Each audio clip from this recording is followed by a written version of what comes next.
Hello everybody and welcome to the Assetflip Attorney 1 year anniversary video where I'll just be going through the game and giving some developers commentary or behind the scenes if you will and explain some of my thought processes behind the game. Now I won't be going through absolutely everything I thought whilst making the game because I tried that before in a previous take and that literally took forever and I mumbled my words so much. And I don't doubt that I'm going to mumble my words here because I'm horrible at public speaking or anything like that. But, yeah, let's go. So before I actually start, I just want to give some context behind how this crappy visual novel came about. And I was on a Discord server, right? And I was arguing with someone about how incest is bad. I know, there's some crazy people on the internet. Apparently it was underage incest as well. I don't even want to get into it. But whilst having this argument, I thought of the game Ace Attorney, because Ace Attorney, that's a game all about arguments, and it sparked a huge Ace Attorney phase where I played through the games again, and that inspired me to want to make something of myself. So I downloaded Ren'Py, which is this visual novel making software. It's what was used to make Doki Literature Club, and got started. So here we are in the first scene of the game. And this is meant to establish two things here. The first one is that there's a wider mystery going on, because when you download the game you probably are just going to be thinking it's a complete brain rot game, considering the name is literally Assetflip Attorney and it's all made up of stock photos and stuff. So you're probably going to think it's all stupid. And yeah, I'm not doubting that, it is kind of an all stupid game, but there's a bigger mystery to it, and this is to set that up so you kind of know what you're in for. And then the second thing it establishes is that it's also still a brain rot game by having bingers. So we're demonstrating the serious side of the game with the wider mystery being hinted at with how Bingus tells us about how we were shot in the head. And then obviously also establishes that it's a comedy game as well by having Bingus, a meme icon, up front and centre. Yeah, it just kind of conveys the overall tone for the game, which is important because if your viewer goes in to a story not knowing what to expect, you know, if you subvert their expectations a little bit too much and go all over the place, they might get a little confused. So just establishing stuff like this is always a good idea. Next we have the scene where Sir Monkey kills the victim inside of a restaurant. Before we get back, the restaurant, the reason why the restaurant had a big red text over it saying the restaurant is because that's actually a model of a McDonald's, but obviously McDonald's is copyrighted, so I replaced all instances of the use of the McDonald's logo or term with just the restaurant in post as well, because I originally uploaded it to Steam without any censorship. When I uploaded it to Steam, they were like, you can't do that, you can't have copyrighted stuff, so then I had to paste the restaurant haphazardly over anything. But the benefits of it being a brain rot game is that doesn't really matter, because it might look messy, but the game is supposed to be messy, so you can just get away with stuff like shittily pasting the text of the word restaurant over a bunch of assets. Anyways, Sir Monkey here, the main antagonist for our first chapter, who as he kills Hara, the victim of the trial. This is meant to just set up Sir Monkey as a hateable villain, so that like the viewer has something to play the game for, a hook basically. It's to interest the viewer into keep playing the game by giving them this villain that they're obviously going to aspire to defeat and watch fail, because Sir Monkey's really annoying, he's really egotistical, we want him dead, so naturally we play the game so we can see that. That's what villains are for, really. And Sir Monkey fulfills that role very simply, in fact, in that he has a very simple personality of just being annoying, so. Alright, so this scene is the first scene I programmed into the game. It wasn't originally meant to be a part of the game, I just made this scene to learn how to make games in this visual novel. Like, I didn't know anything about the visual novel or how to code, so I made this scene to try and like experiment around and test how to play music, how to do dialogue, how to have backgrounds, and how to have transitions between sprites. Here. And yeah, it originally was just meant to be just that, but I ended up just kept going for some reason, and it ended up being a part of the story, And obviously a very crucial part of the story is it introduces us to Terry, who is the person we are trying to defend from the murder that Sir Monkey is framing. Sir Monkey is framing Terry. But yeah, first scene, I coded it without any thought, wrote it without any thought, but then it ended up just becoming the beginning of the complete story. So yeah, now we get inside, we meet Chaz, or well, Barry, but the model that I used for Chaz is from a game called Virtual Reality. Did I say Chaz? Sorry, the model I used for Barry is from a game called Virtual Reality, and it's a really underrated VR game that I wanted to give some love to, so I did it here by using the model of one of the characters. Most of the references and video game references in this game, or not references, I just stole assets straight up, but most of the models I stole, the reason I did that is just, they're like from underrated games, and I wanted to show my love to them.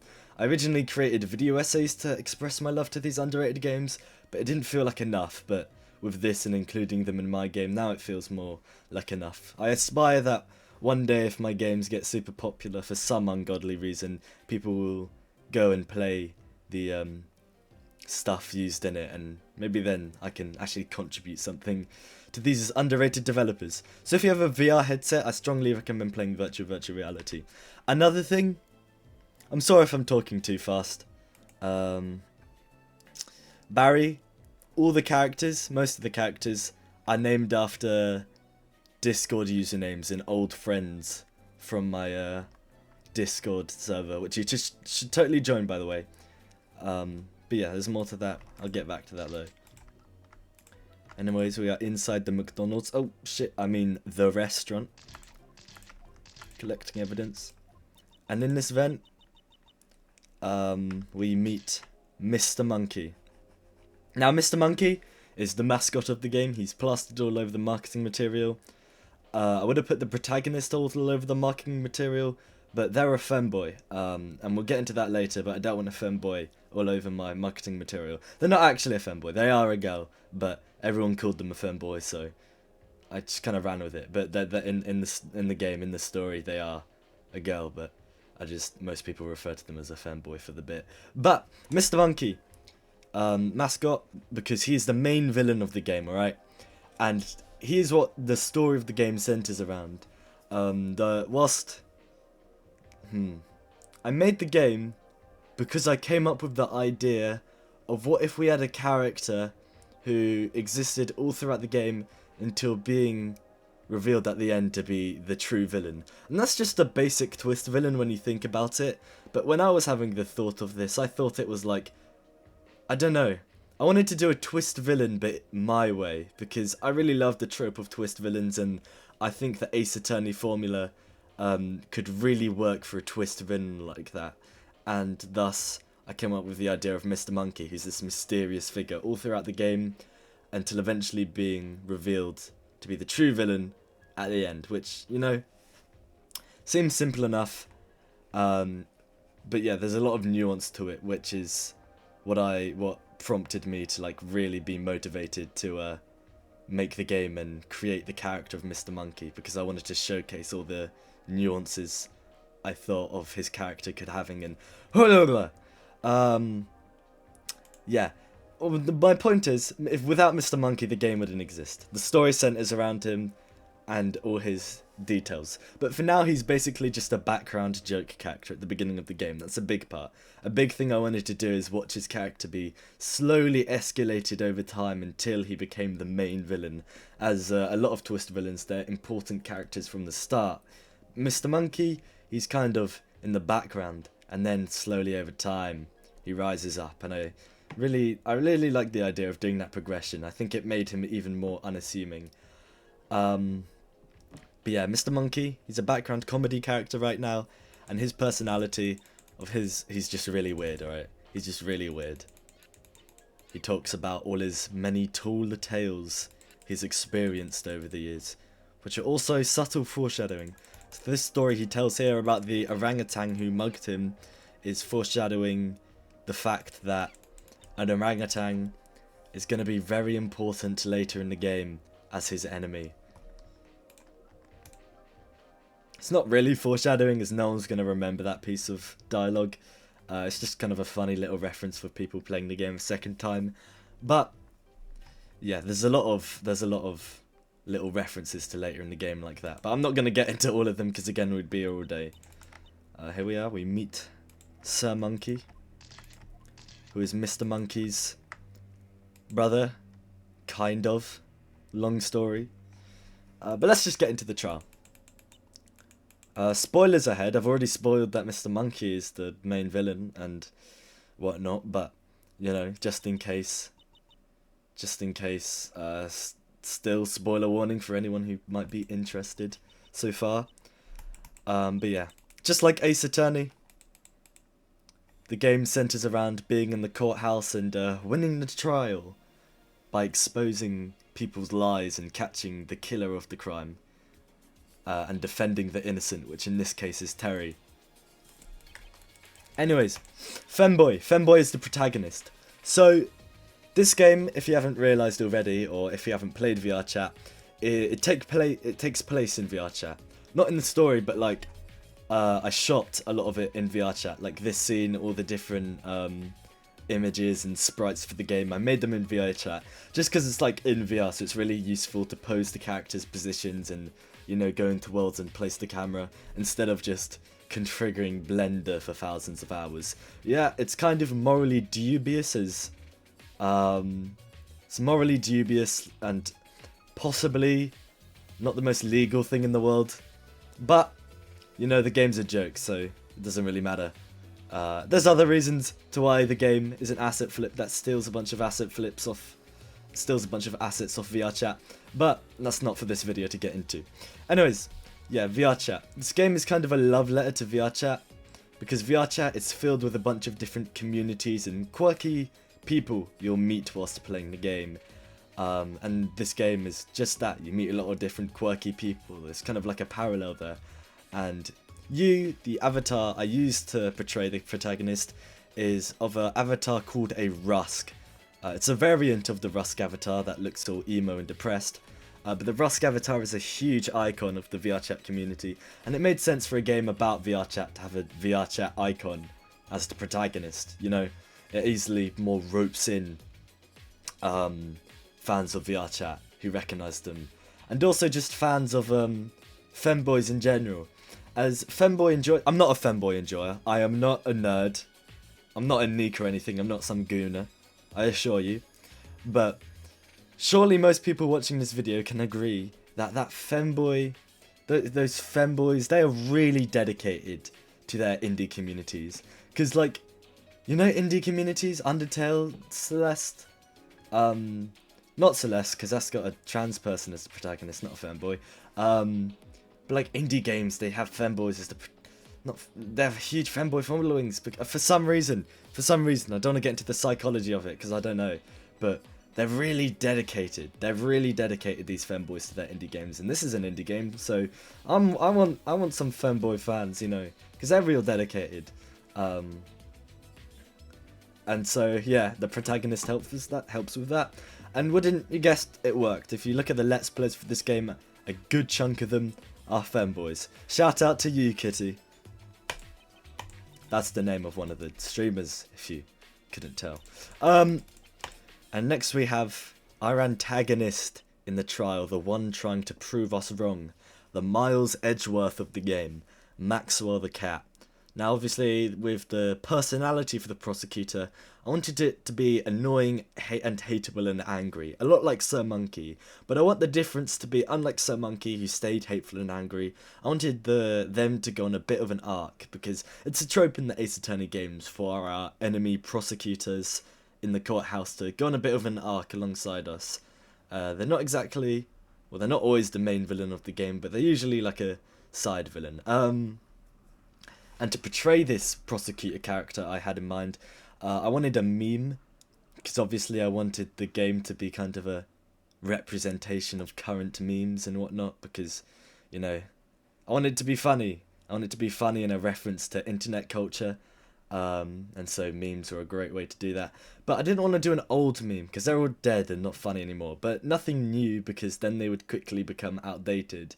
by the time I released the game. So I wanted something to obviously just have the balance of both. Something timeless, and cat memes are timeless. Like, they're always good. They're good for anything. And Maxwell the cat very much fit that bill. Very goated. Very goated. But yeah, here he is. I felt really smart when I realised they're both technically cats. Because this femboy is a cat girl. They have a tail and cat ears under that beanie. That's what a rusk is. But Maxwell's like an actual cat. So I thought there was like funny symbolism there. They're both black and white as well. Black and white and cats. But two very different types. I like rivals. They have to have similarities as well as differences. Differences to make them rivals in the first place, but also similarities to add some complexity to the rivalry. And this fits that. We'll get back to that though. So let's just get through the first trial. I was very scared that it would turn out bad, because obviously puzzle solving is really subjective. Some people are going to find certain puzzles hard, and others are going to find them super easy. But I think I did a pretty good job here with making the difficulty accessible, but also not like a cakewalk. I was really scared that I wouldn't even be able to make this gameplay system in the first place, since I had to make it from scratch. I tried to look for tutorials on how to recreate the Ace Attorney format in this game engine, but I couldn't find anything that matched what I wanted, so I had to brute force figuring it out with the tools I knew how to use. Yeah, and I was really scared I just wouldn't be able to do it, because then everything I'd made so far would all be for nothing. And better yet, all the ideas and passion I had been accumulating would all go to nothing too, and I wouldn't be able to fulfill what I wanted to do. But I managed to pull it off in the end and released it. So, follow your dreams, people. Even if they're a bit outlandish or things you thought you could never do or massive time commitments. Because, you know, once you get to the other side, it's actually worth it. You actually do go places. My way to the toilet is when I saw Terry eating fries. I've forgotten this game, that's why I have to... Boosh. There we go. Yeah. You know, there's an inspirational quote out there. It's like, I forgot who said it. I think it was like Obama or Churchill or Roosevelt or someone along those lines. But it's like it's like,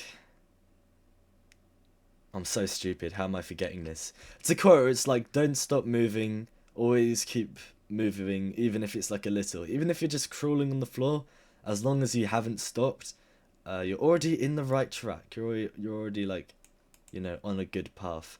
And that is really real. That's really true on multiple levels beyond just being a basic inspirational quote. So yeah, I'm just saying that because it helped me a bit. There's Mr. Monkey.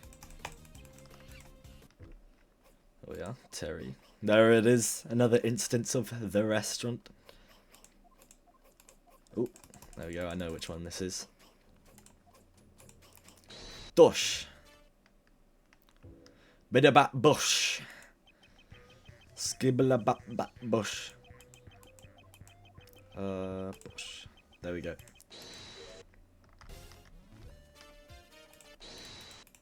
And here is Sir Monkey's breakdown.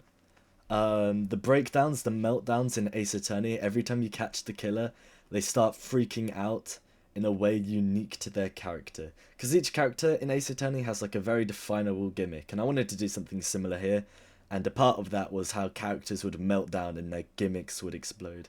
And Sir Monkey's gimmick is that he's an angry monkey, obviously. Well, technically he's a chimpanzee, which is an ape, but we don't talk about that.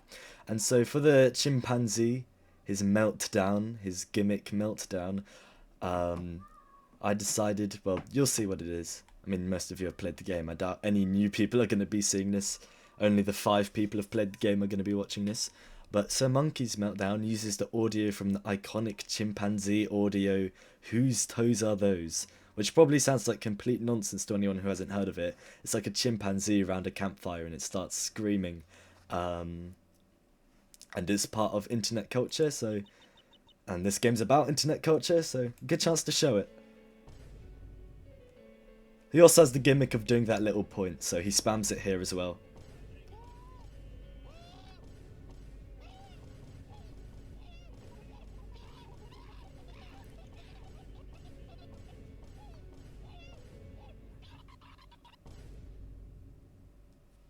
I like that little shot where you're seeing all the characters' reactions to Sir Monkey's meltdown, because it makes a sense of community amongst them. Even though Maxwell, Barry, you and Mr. Monkey, they couldn't be any opposite of characters, they kind of form a bit of a group here, through that little notion, which is very important later on, as all 4 characters are very important to the wider story of the game, and that's like established here through their watching of Sir Monkey. As unlike everyone else in the room, Sir Monkey isn't important to the rest of the game. He's just the first chapter's villain. Anyways, here we learn Sir Monkey's sad backstory about how he got peer pressured into doing the murder, because he was working at this really evil organisation known as Chimp Lab. And Chimp Lab are the main villains of the game. They're the group that Mr. Monkey rules over. And oh shit, I forgot about this scene where Sir Monkey gets assassinated by Chimp Lab for speaking out against him, because Chimp Lab is like a secret evil criminal group. And if you speak out against him, you get assassinated. But yeah, this murder of Sir Monkey, it is a turning point in the game. Because at the beginning of the game, we set up that mystery with the scene with Bingus, that wider mystery, and then that was kind of forgotten about for a bit as we submerged into the brain rot kooky side of the game. But now with Sir Monkey's murder, we've hinted again at the wider mystery and the more serious undertones of the game. Not that the game's that serious, but it hints at a more thought out mystery. And the shooting of Sir Monkey is a huge turning point, as it snaps us out of the goofiness that we are in and starts the descent into the darker side of the game. And it also creates a new hook for the viewer, as at the beginning of this video I said how defeating Sir Monkey was the hook the viewer was playing the game for. However, after Sir Monkey is killed, we need a new hook so the player keeps playing the game, because the initial reason the player beat the game is now over, that Sir Monkey is dead. So we need a new reason, and through Sir Monkey's shooting by Chimp Lab, that creates, you know, a new mystery for the player to keep playing the game to solve and whatnot. So they keep going. As I was saying, Chimp Lab, the main antagonist group, they are from an old series I made. It was a series I made in the game Gorilla Tag and uploaded to YouTube. Gorilla Tag being another VR game where you play as a bunch of gorillas. And the main antagonist of that series was Chimp Lab. And Assetflip Attorney kind of continues the lore of that old Chimp Lab series. Even though it's a bit crappy, the Chimp Lab series, because I made it when I was young, I wanted to do a bit of a callback. So the entire story of Assetflip Attorney is like a follow-up to some of the lore and plot points from Chimp Lab.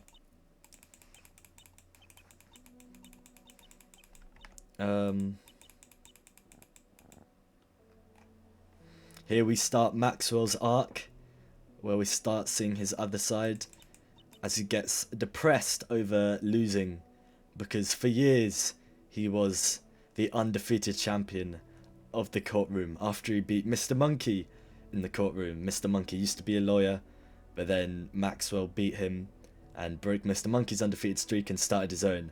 However, now things have come full circle as us, the protagonist, who is named You, defeat Maxwell, thus breaking his undefeated streak and starting our career. And then Maxwell gives us this championship, which Mr. Monkey used to carry around with him. But then when Maxwell beat Mr. Monkey, he gave it to him. So now, in a very symbolic act, after we defeated Maxwell, he's passed it down again. It's like a passing of the torch. But yeah, that is enough of Chapter 1. Let us move on to Chapter 2, which is the complete opposite of Chapter 1. As similar to the Sir Monkey shooting, I wanted to start transitioning things into a darker tone. They say the best thing you can do for a sequel is do the complete opposite. There was an analogy used in reference to Star Wars that I really liked, with how in the original trilogy of Star Wars films, the good guys were like a small group rising up against the authoritative bad guys, but in the prequel trilogy, the good guys are the ones on top. They're already the established organisation, whilst the villains are the ones hiding in the shadows in a more ragtag group. And I really like that, and I wanted to do that here. So chapter 1, it was super goofy, but chapter 2 it transitions into being a lot more complicated and serious, which is sometimes good, sometimes bad. This is mainly emphasised by the fact it takes place in a forest and goes hard in on a bunch of themes of isolation. Why can't I say it? Isolation, there we go. It goes heavy on themes of isolation, which is opposite to chapter 1, which is in the middle of a McDonald's with a bunch of quirky, goofy characters. And yeah, it just shakes things up and it subverts the subverted. Because this game is meant to subvert you all the time, it's supposed to be crazy. But once you come to expect craziness, you know, it becomes a bit hard to do a whole subverting thing. But through little things like what I just said with the tone shift, that's a great way to do subversion. That scene just there where we saw the victim's POV as they got murdered, that was filmed in Gmod instead of VRChat, because I couldn't find a Voices of the Void world. For some reason, I'd end up finding one later. Voices of the Void being the game that I wanted to reference here. It's a horror game that I got super popular making a video essay on my other channel, and obviously this game is a big homage to my entire time on the internet, like how it carries the lore of my previous Chimp Lab series, and I wanted it to carry other things, like a reference to how my Voices of the Void video essay got pretty popular, and so Voices of the Void is the setting for this chapter, and thus I wanted to find a VRChat world to fit it. I couldn't, then used a Gmod. Yeah, Gmod to film that cutscene. Anyways, another thing chapter 2 does differently, like does in an opposite way, is through... Let me just talk to Mr. Monkey real quick. It's through how the victim, not the victim, how the killer and the suspect are the complete different. So in the previous chapter we were defending Terry's innocence as he was getting accused by a crime. And Terry was very cool and calculated. He was a very chill guy. But then we meet the person we have to defend from murder accusations in chapter 2. And we have Nux here, who's a very paranoid mess. Very schizophrenic and very all over the place. An emotional, paranoid, stereotype R person. And on the opposite end of the spectrum, we have the killer, Crane, who, unlike Sir Monkey, who was like, again, super emotional and crazy, a bit like Nux, Crane is more calm and calculated, a bit like Terry. So Crane is the opposite to the previous killer, and Nux is the opposite to the previous suspect, and they're also opposites to each other, which creates a bit of a dynamic there as well. It also upscales the difficulty of the game, as now that our suspect is really emotionally vulnerable, it makes it harder to defend them. And now that the killer is really calm and collected, it makes it a lot harder to catch them, obviously. Anyways, our killer Crane, he is the main antagonist of chapter 2, and also the old Chimp Lab series, the old Chimp Lab Gorilla Tag series I was just talking about. And whilst he was the main antagonist there, he's just the villain of chapter 2 here. And Crane, I couldn't really think of a gimmick for him other than a gimmick of the fact that he takes a pause in between his sentences. But that wasn't very entertaining enough, so I decided to give him the gimmick of his skin being a TV. I think I wanted Crane to be represented by PO3, who is a character from Inscription, another game I love, but I couldn't find a PO3 avatar, and PO3, yeah, he's this robot with a TV head, and so when I couldn't find a PO3 avatar, I just wanted to find a robot with a TV head, but I couldn't find one of those either. So I decided to use this avatar which I found, which was of a man with a green screen skin. So I decided to just have a guy and his entire screen was a TV instead of just his head, which was originally inspired by PO3 from Inscription. It's very elaborate. I shouldn't be yapping about this because, again, this is what I was talking about. If I try yap on everything, I'll just start mumbling and going on forever, and these are one of the things that I should be skipping over. But yeah. His gimmick is that he swaps different things on his skin, like his skin, his TV skin. It displays different stuff. It's quite iconic and memorable. It's a good gimmick, helps you remember him. And yeah, I just wanted all the characters to be memorable, because then you're more easily to be emotionally invested.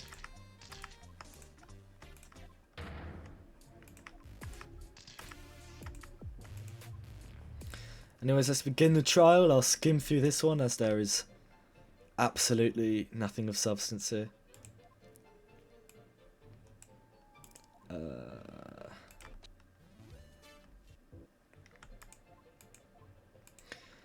Yeah, this trial. I think the chapter as a whole, it's a lot darker. I think it's a lot less entertaining.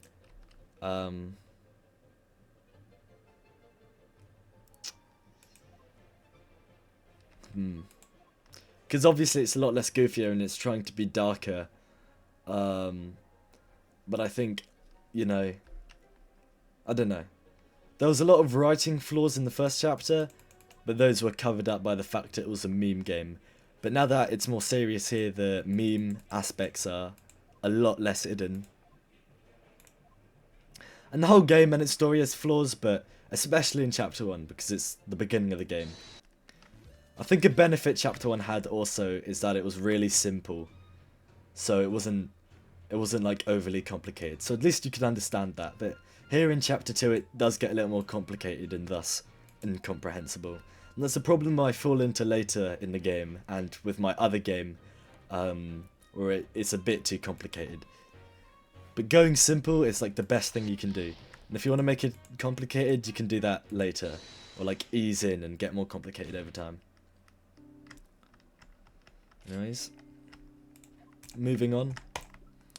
Maxwell, yeah, as part of his arc, he's like really chill outside the courtroom, but when he's inside the courtroom and we're going against him, he like bigs himself up and acts really tough and evil. But outside the courtroom, he's just a really chill, humble guy. There's a lot of subtext that went into that. But all you really need to know is that he's a good person, but he acts evil just because he feels like that's what he needs to do in order to win the trial. But his strategy is getting ever more hopeless as he's losing to us, as he's lost his losing streak, and now losing twice in a row is on the line with this chapter. Oh, yeah, I forgot about this. If you go into the basement on chapter 2, day 2, you can hear this little noise.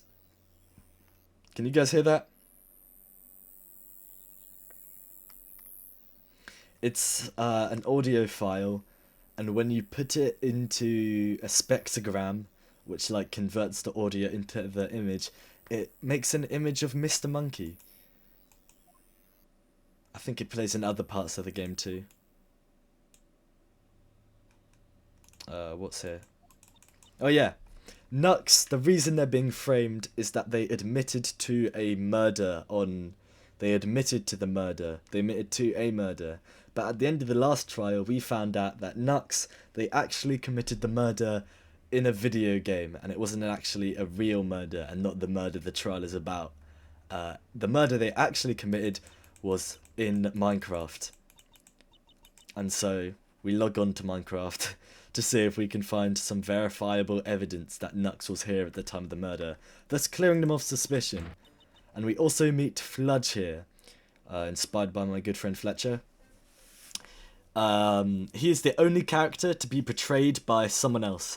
Every other character, they're portrayed by me. I just go into VRChat and take screenshots of myself in VRChat with the models. And if I wanted to make it look like there's two characters in one scene, I just edit myself together, edit the images together. But Fludge is actually portrayed by Fletcher, which is a unique exception that is not topped. And I don't think it will be. The avatar he chose to portray himself as is of this hyper-American Mandalorian-looking fella. He has the American flag. But Fletcher and I are actually British. So the gimmick is that he looks really American, but he's actually a British nationalist. And yeah, he's the most friendly person we've met in the game so far. The other friendly people, they've got something off about them. Like Terry's kind of a neutral character. He's not necessarily friendly. He's just neutral. Barry, he switches up on a dime sometimes. He's kind of like, he's also supposed to be neutral because he's the court judge. And Crane's obviously the killer. But Fludge is the first honest, friendly person we've met. And he's also the only person we've met who isn't that related to the case. He's our first witness, if you will.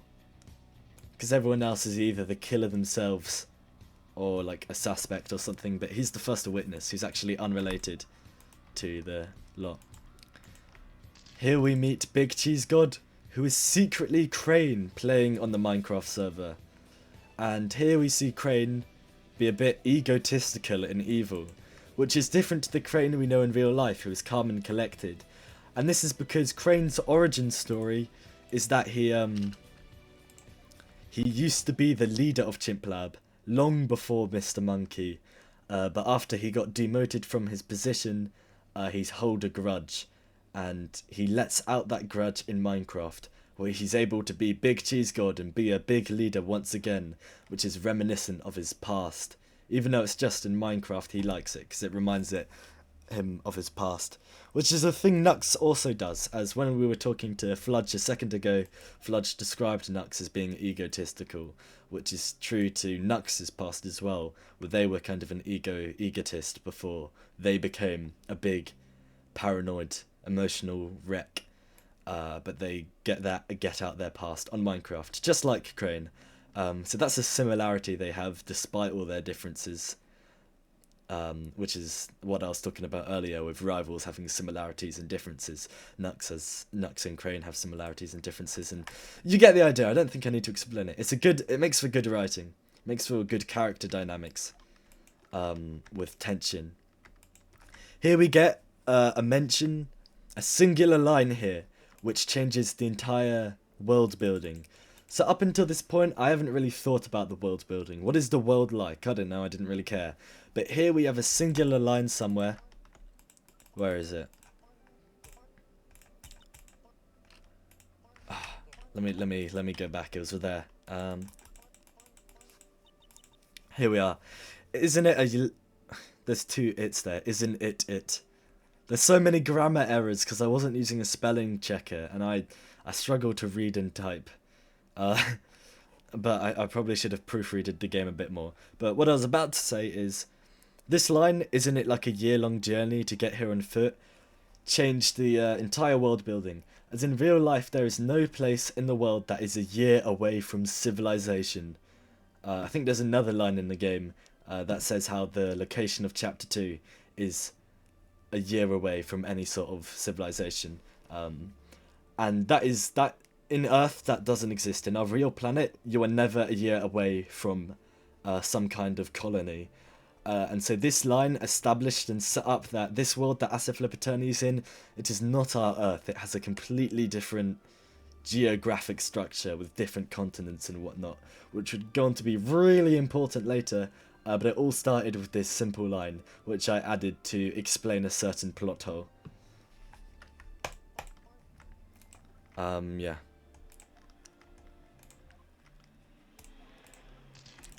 Here's Crane. Is that everything? Nope, we are missing one piece of evidence. I think it is with Maxwell, surely? No. Oh, what could I be missing? I've checked upstairs, right? Oh, right. In here. I need to investigate the gaming PCs. And now we can start. Alright, let's go. This song, it is from Skylanders Trap Team. And it was chosen by Fletcher. I asked them, what do you want your character's theme to be? And he sent two themes. The Plants vs Zombies one, which is the song that plays in the overworld. and then this song from Skylanders, which plays in the courtroom. Okay, yeah.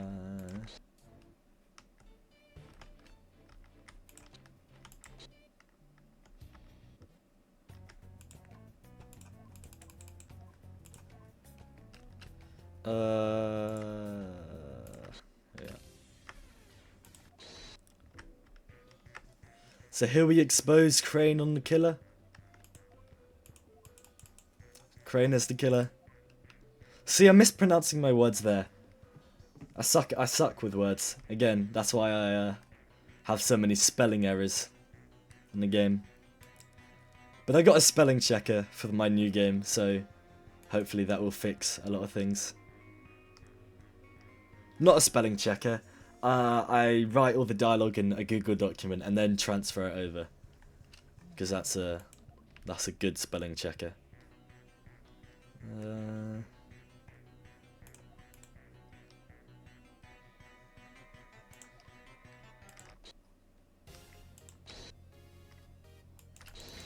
And now, once we expose him,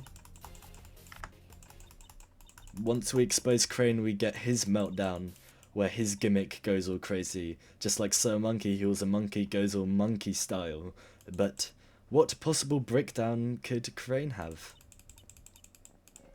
And that is his TV skin.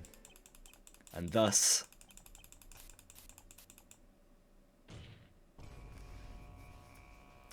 his TV glitches out.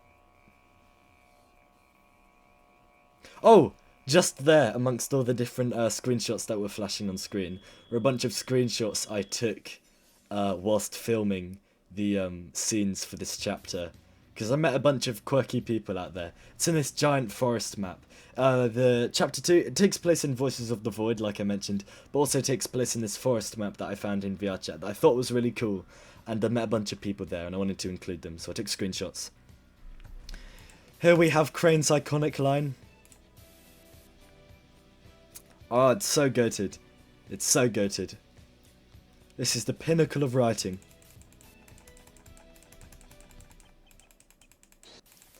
Now we get Crane's origin story on how he also...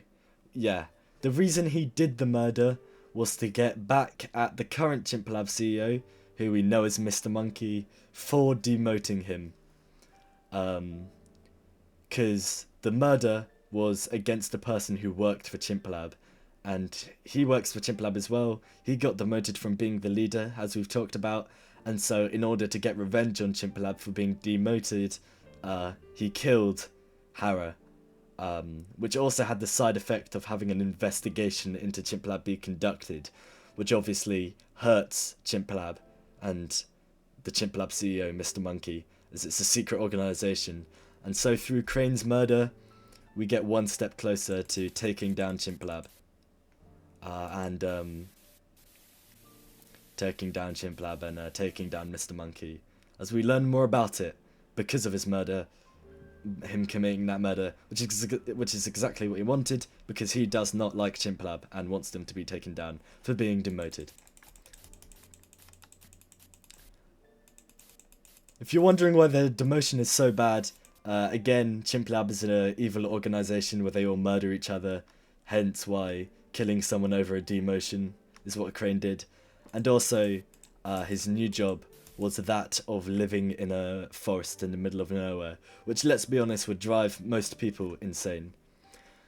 And thus, to murder. There's also an irony in that this chapter, it takes place in nature, and yet he's made of TV, something very technology and digital. That was another juxtaposition that I really liked. Some symbolism in there, but there we are. And that is that chapter done. We also give that championship that Maxwell gave us to Fludge, as the championship before we had it, before Maxwell had it, and before Mr. Monkey had it, used to belong for an MMA fighting promotion, you know, like the UFC, which Fludge works out. But then Mr. Monkey just stole it and carried it around and then gave it to Maxwell and then to us. But now Fludge asks for the championship back, and so we give it back. And the symbolism here is that we don't really care about the symbolic use of the championship, and instead give it to Fludge for just moral reasons. And there's a lot of evil people who do things for the sake of tradition. A lot of evil people in this game do things for the sake of tradition, doing evil things just because it's always been that way. There's no reason to challenge the norms. But you is a likable, good protagonist because they break that. They give the championship to Fludge, its old rightful owner, as it belongs to them truly, which breaks the tradition, but who cares? It's a good thing to do. And that's why you is the protagonist of the game.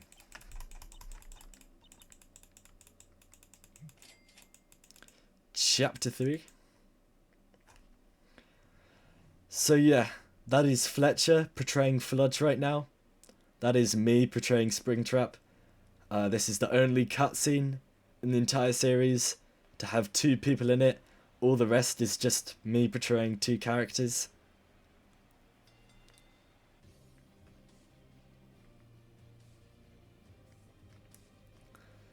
Yep, that's us boxing.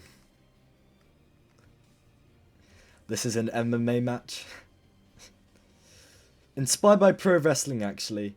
I have a huge pro wrestling addiction, and so I wanted to do something like that in the game. So I did like an MMA promotion. I would have done a pro wrestling promotion, but like WWE and that, it's like scripted. It's not real, which, I mean, there's some interesting stuff you could have done with that, but I wanted to write a story about pro wrestling within the context of pro wrestling being real instead of WWE fake. But at that point, it's just real life MMA, and so I just made it an MMA promotion for convenience. So chapter 3, it takes place in a desert, which is the opposite to the forest, once again carrying on the bit of each chapter being the complete opposite to the last. The desert it takes place in, that we see in the background here, is that of the game that Under presents. Another super underrated VR game that I really love. Now this chapter combines the complexity of chapter 2 with the goofy tone of chapter 1. So here all the characters are really colourful, the map's a lot more vibrant, but also the story is a lot more elaborate and hard to understand, a lot like chapter 2. So it's a bit of a blend. I've noticed the structure in a lot of games. You can see it in Zelda, Legend of Zelda, Breath of the Wild, and in like Undertale, where the first chapter is really closed off and small. The second segment of the game, it takes place in a community, a little town, where we start learning more about the world. And then the third one, it goes back to being in a bit more of a closed off, darker, evil area. I think we kind of swapped it around here, with chapter 2 being in the darker, closed off area and chapter 3 taking place in the town, because this chapter takes place across the town in the desert, where we meet all its residents, which makes it harder to figure out who the killer is, and that's the natural difficulty progression here, that there's many killer suspects, unlike before where there were very few potential candidates. Spoiler alert, they're all the killer. That's the plot twist. It's inspired by this game, this indie game I saw. It's called like Parasocial or something, where we keep getting stalked by someone, but we don't know who, and we're trying to figure out which character it is. But in the end of the game, it reveals that they're all in on it together, and I thought that was so cool, and so I did it here. One of these killers is Crab Boy. He is Fludge's friend. He's inspired by a stereotype we had in the friend group, where, you know, the stereotype of like that typical anime nerd who's a bit socially awkward and whatever. Well, there's specific people that me and my friend group we know in real life who are a bit like that, several people in fact, and they're all like their own variant of this stereotype. They all have these little oddities that they share, and Crab Boy is the representation of this stereotype in the game, because I thought it'd make for a funny character.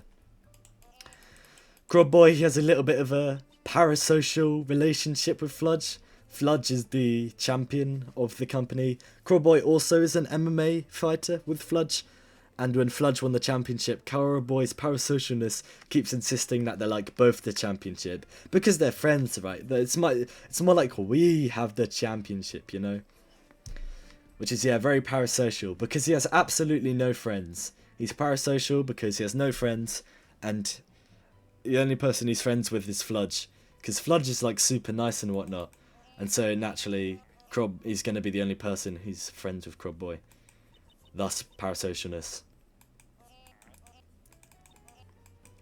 And that parasocialness hints to his darker side to him, which hints to the fact that he's a murderer. And the reason he did the murder is for parasocial reasons that I won't get into, but it's part of the whole conspiracy of this chapter. I don't want to get too much into the story because I'm not talking about the story, but a big part of this chapter is a conspiracy. Oh! I'll get to that in a second. A big part of this chapter is the big conspiracy, and Crab Boy was part of it because of his parasocial nature. That was foreshadowed here with his relationship towards Fludge. I need to stop talking about all these little details because, again, we'll be here all day. I need to focus on the more important stuff. Here's some fan art that I updated the game to include because I really like it. I mean, I've been envisioning this story in my head for years, and I finally put it onto something that other people can play and experience. To see fan art of it was so cool. I had to represent it some way.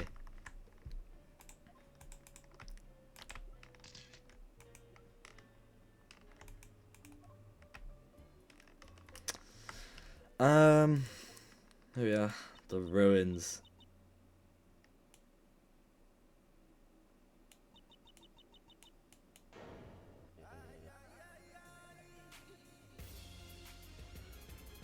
I froze up for a second. I don't know why.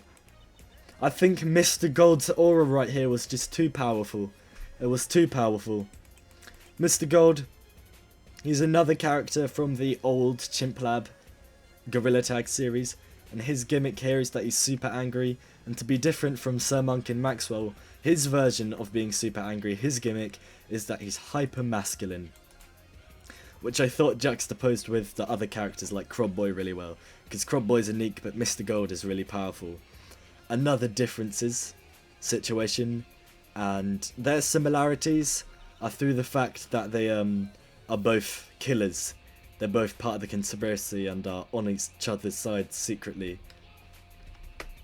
You can see here they blame each other in order to throw off suspicion. But they're on each other's sides, but they have different personalities and hate each other. So similarities and differences once again. Good stuff. But yeah, Mr. Gold is a fan favourite. His catchphrase. Where is it? His catchphrase. The strongest man alive. Trademark. I played this game. So I'd invite my friends around for sleepovers. And we played the game. They beta tested the game at these sleepovers. And in it, every time it said trademark, we'd all say it at the same time. And Fletcher, he was voicing Mr. Gold, and he gave him a French accent. I don't know how to do a French accent. Aye, the strongest man alive. He did it like that. But when he said trademark, everyone at the same time would say trademark in a blunt tone. So the whole bit was, aye, the strongest man alive. Trademark. Every time he said his catchphrase. And it was really funny, and it made him a huge fan favourite. I'm gonna take a gulp of water now.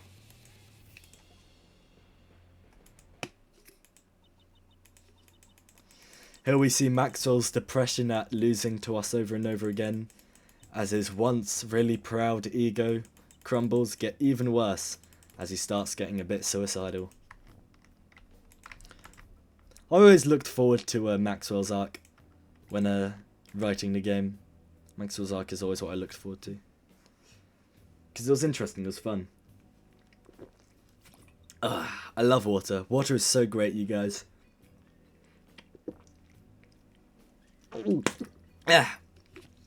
You guys should all take a swig of water.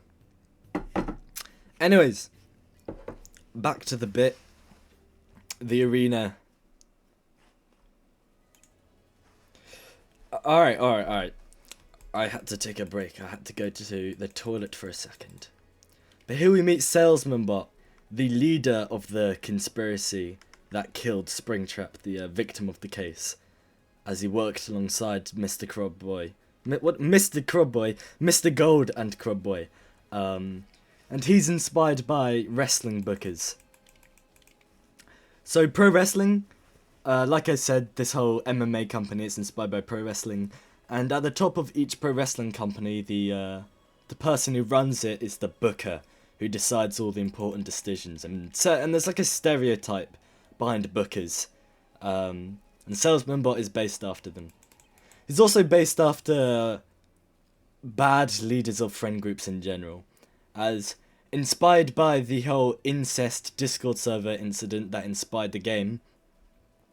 Salesman Bot is kind of like the leader of communities that are like that, because there are many toxic communities out there, or just communities that have very poor management or a leader that isn't very good. I'm not talking about political leaders. There's enough of those in video games. I'm talking about leaders of smaller communities, not necessarily cults, but more just really toxic groups, or groups where there's something wrong with it, or just something fundamentally dragging the people in it down, or something unhealthy about it, or its people, or just its leader. And Salesman Bot is meant to represent all that. Yeah. And his gimmick here is that he's all obsessed with money. He's one of the few characters that doesn't have an arc at all. He just yaps about money. His sprite, he is portrayed by a character called IK from the game The Upturned, which is another super underrated game made by the people who made Lethal Company. The guy who made Lethal Company. He makes only bangers. Dead Seater, The Upturned, It Steals, and now Lethal Company, and his new game, Welcome to the Dark Place, all bangers. But yeah, I talked a lot on Salesman Bot, in recent times I have been interacting with a lot of people who are managers of friend groups and communities, but aren't exactly very good at it. I'm not referring to one thing in general. I'm not being spiteful or anything. There's like about 4 different examples that are going on right now. But yeah, Salesman Bot, he isn't exactly the most evil person in the world. But again, he's just like kind of flawed as a person. Which wouldn't be so bad. I think everyone's flawed as a person. But because he's the leader of his community, he's the leader of this promotion where people work for him, his flaws are highlighted as he's not suit or fitted for power. And so he just kind of messes everything up, and it's not great. Anyways, the bunker door. Mr. Monkey, up until this point, he's been kind of a friendly, mysterious character. The only bad thing about him is that we know he's working for Chimp Lab, who are the evil organization, but he's kind of like our insider on Chimp Lab. He's the good side of Chimp Lab. We can rely on him for insider secrets. However, when we encounter him here, where he's guarding a Chimp Lab base and try to interact with him, he knocks us out, which begins Mr. Monkey's true rise to being an important character and a villain of the game, as he transitions from being a minor background character to being some of a threat, as this is the first time physical violence has properly been caused on us, because we're hearing all about the violence and all about, you know, the murders, but now we're the subject of it out of nowhere, and that makes him quite scary. So he's scary, we think he's kind of intimidating and evil, but he's not exactly the main villain. But when he is revealed as the main villain way later, it now makes a lot more sense, because we've now set him up as kind of evil and intimidating and stone cold. A lot of twist villains fall into the trap of completely changing the character's personality from the twist, which is something, it's not bad. I can see myself doing it. I think I am going to do it someday, because you can do it right, but overall it's just not the best unless you have to make it make sense. But by having the character's personality just kind of be something, they're already evil, and then the twist that they are the villain is the plot twist, instead of the twist that they are the evil twist villain, because we already know that they're evil. It just makes it a lot more comprehensible and understandable, instead of completely changing the character's personality after the twist. It was at this point in the game where I realised the protagonist didn't have an arc. And protagonists are supposed to have story arcs, like heroes' journeys they go on, but you they didn't have one. So I decided to start a character arc for you here, where they talk about their identity. And identity becomes a huge theme of the game. It's more so prevalent in my future games, but it's very important here. Especially in reference to the theme of existentialism, which is definitely up there as another important theme. Existentialism and identity. Those are the big two, alongside the passing of the torch theme that I discussed earlier with Maxwell in the championship. But again, that is not for me to discuss here. Anyways, Mr. Monkey, he aura farms and is more intimidating here.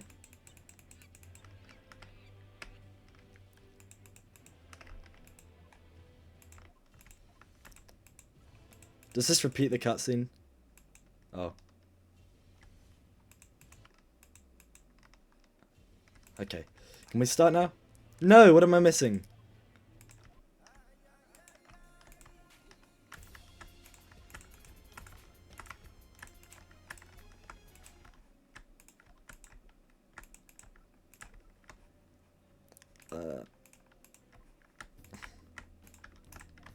This stuff.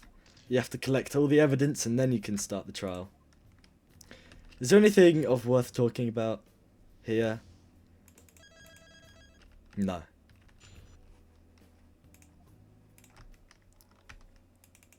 Here we are.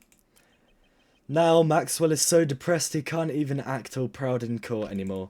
He just sits there in the corner being depressed.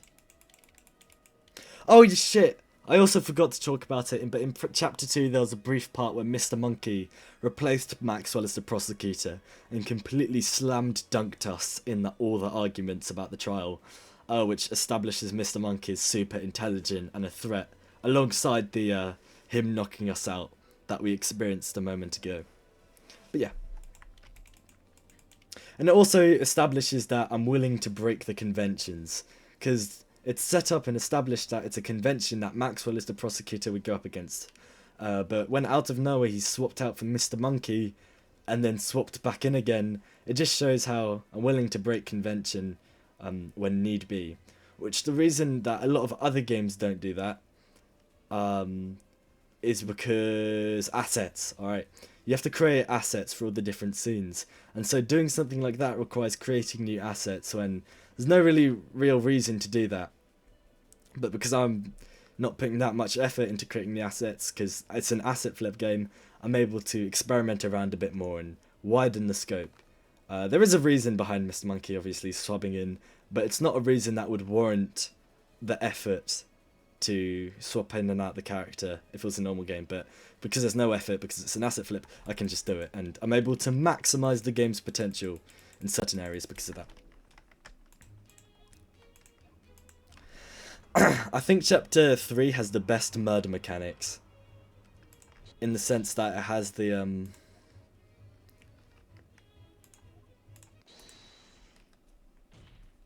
way the murder is planned out, the way you figure it out, the way you do all the objections.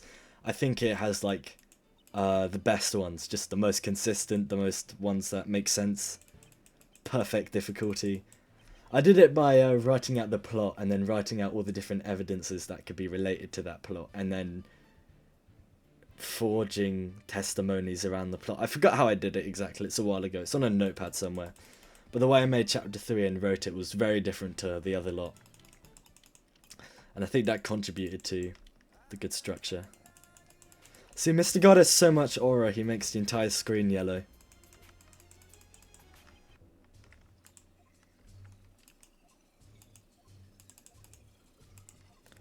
Oh yeah, I forgot to mention, but 2 people died in this case. There was a second guy. He's not the person we're investigating. It's just some other body we found. But it's a trope in the Danganronpa games that 2 people die in the 3rd chapter every time. And I wanted to reference that. It's also a reference that the 3rd chapter is the worst chapter in all the Danganronpa games. And also the 3rd chapter in Ace Attorney is considered the worst chapter in each Ace Attorney game. It's called Third Case Syndrome, and I named this chapter after that, thinking it would be the worst chapter as well, because I didn't have much faith in it. But it turned out to be one of the most well-received, so I jinxed it, but in a good way.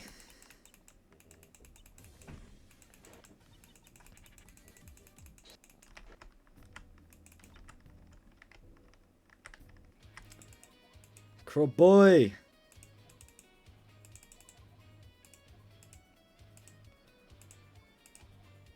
Oh.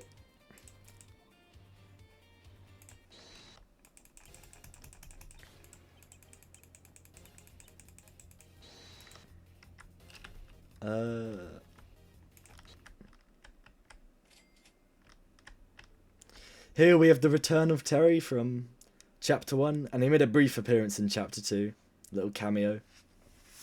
Because this is setting him up as like a running character in the game and not just a one-time appearance. He's a consistent character, which helps us like him more. Because there's so many new characters introduced, when we see a familiar face, it's like, oh, cool. That's pretty cool. I know that guy. And thus, I mentioned him and put him here. Which is important later. Let's go to the ruins. So, at the ruins, Maxwell has made friends with Mr. Gold. As they're very similar people and can relate over things. Well, I thought I was about to burp, but oh, I might. Okay, that's weird. I thought I was gonna burp from all the water I was drinking, but I guess not. So Mr. Gold and Maxwell, they're friends now, and this brings Maxwell out of his depression, as now he has a good friend he can talk about and relate to, because a huge reason why he had his whole thing of his undefeated streak being his whole personality, so when he lost, he became depressed, is because he's lonely. He has no father figure, he lost him. But now he's got Mr. Gold, everything's great. It's a shame that Mr. Gold is also a murderer. Over at the arena, we see Salesman Bot's dark side, as we see how he's willing to forgo morals for the sake of his company, foreshadowing the murderer stuff. Here we have Senior Gorilla. Senior Gorilla. He will be making a return in my next game, as my next game takes place in an alternate timeline of an alternate universe.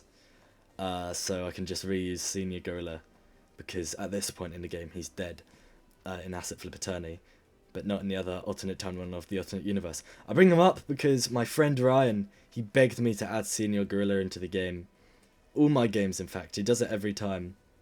And so I finally did it here, where he's mentioned about how he had a match with Mr. Monkey for the championship.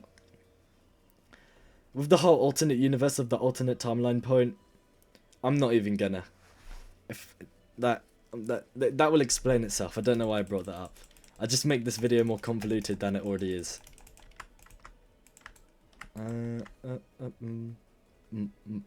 This song is a medley of all the Ace Attorney tracks, and I had it stuck in my head so badly. It was a giant earworm for some reason. It's like half an hour and I'd listened to it so much. Who introduced the Caller? And the thing with Caller, I didn't know what I wanted his personality to be, so I just kind of made him the stock, default, boring personality. And I thought no one would like him for that. But then he became one of the most beloved characters, because he was the only normal one. All the other characters are kind of kooky, but then you have Caller, he's just kind of a normal guy, and everyone loved him for that. So, Bosch. Bosch. And that was a pleasant surprise, him becoming a fan favourite. Here we can go into the bunker. The Chimp Lab bunker, which is very important later. Stanley Parable, obviously, if you don't recognise the background. But Mr. Monkey knocked us out to stop us from getting in here. But then when we do go in here, there's like a mystical atmosphere as we investigate this classified document which tells us the secret about this case. that there are multiple killers. And it kind of gives a unnerving atmosphere. It's underground, Mr. Monkey was violent to not let us in. Now we are in, it gives us more of a feeling that we're somewhere we're not meant to be. Especially because Chimp Lab is a criminal organisation who kills people. We meet Mr. Monkey here. He gives a ton of world building. Here we are. Here's a map that expands on the stuff from earlier. Here we meet Bingus in the cabin. This is before the beginning of the game, obviously, because that beginning part of the game where it reveals we were shot in the head is a flash forward. So this is before that. And there's nothing really relevant going on here right now. It's just Bingus talking about some evidence to do with the trial. And we meet Flopper, who's revealed to be Maxwell's dad later on, who abandoned him. Father of the year, everyone. But Maxwell doesn't know this, because he never meets Flopper. And I doubt he'd recognise him anyways, as I'm sure Flopper looked a lot different when Maxwell was younger.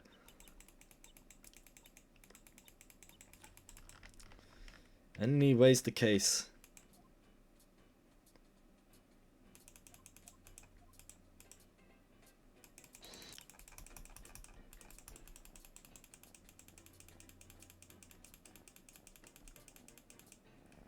I'm doing this bit of dialogue because it's a reference to the Chuck McGill speech, the chicanery speech from Better Call Saul. There we go. I memorised that scene, line by line. I thought it was cinema. Better Call Saul is so peak. I love it.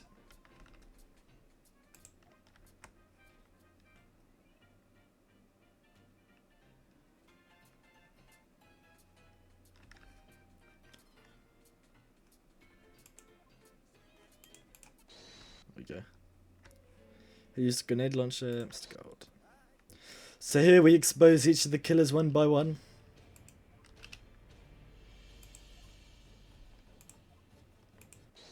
How they killed Springtrap in order to get more power from Salesman Bot in the MMA promotion, as Salesman Bot wanted Springtrap dead because he was crazy.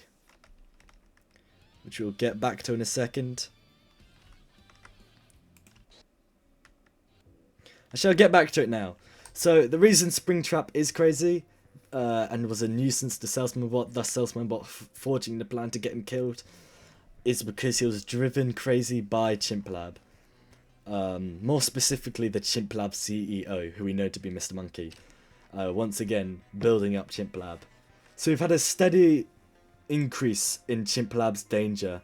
It started with Sir Monkey's assassination, then Crane talked about the Chimp Lab CEO, talking about how the leader was the most evil one of all, setting them up, and then here we're given a bit more details on said CEO and how they drive people insane. So we've slowly built up Chimp Lab, and then the Chimp Lab CEO, our main villain over the time, which obviously culminates in Chapter 4, the big one.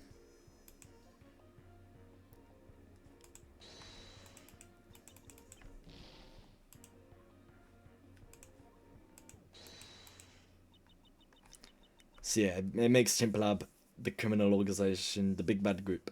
Also there's... I forgot what I was about to say.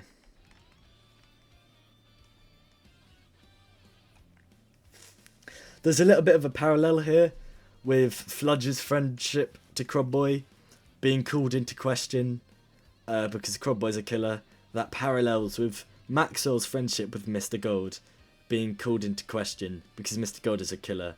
So Fludge and Maxwell, they kind of ops, but they have that shared interest in that their friends are killers. So that group dynamic kind of thing. What I was saying earlier, with that scene where Sir Monkey was breaking down and everyone was reacting to his death and how that created a bit of a group synergy. That's what another thing this game is all about. Group dynamics, group synergy. And that's done by different characters have things they share in common and differences. And that's one of them. We see Maxwell get a little bit motivated here, as he inspired by Mr. Gold and everything, and his friendship, he decides to stop being depressed for a moment and look back in to win the trial. But then we immediately expose him and defeat his plan. Bosh.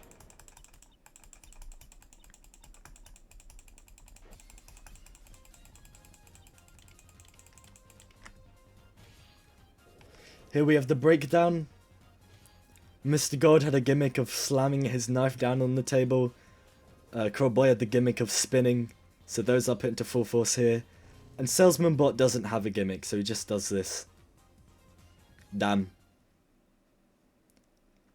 So to subvert expectations from the previous meltdowns, Salesman Bot's meltdown is just him saying damn calmly. Because he doesn't have emotions, he's just all money, money, money. No personality. Thus, he doesn't melt down. Crab Boy escapes the courtroom.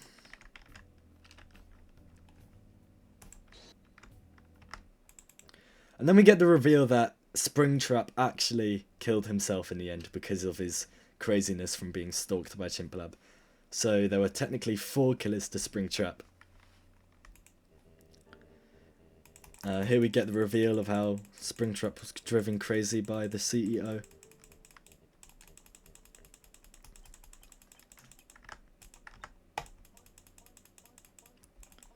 Now it is time for the final chapter, you guys.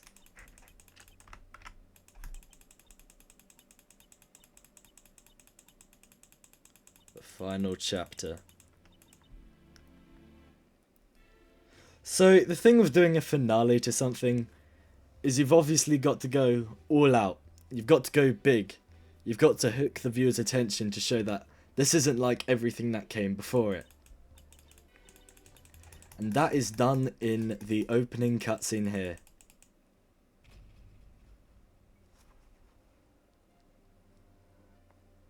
We see flashbacks to all the different meltdowns before.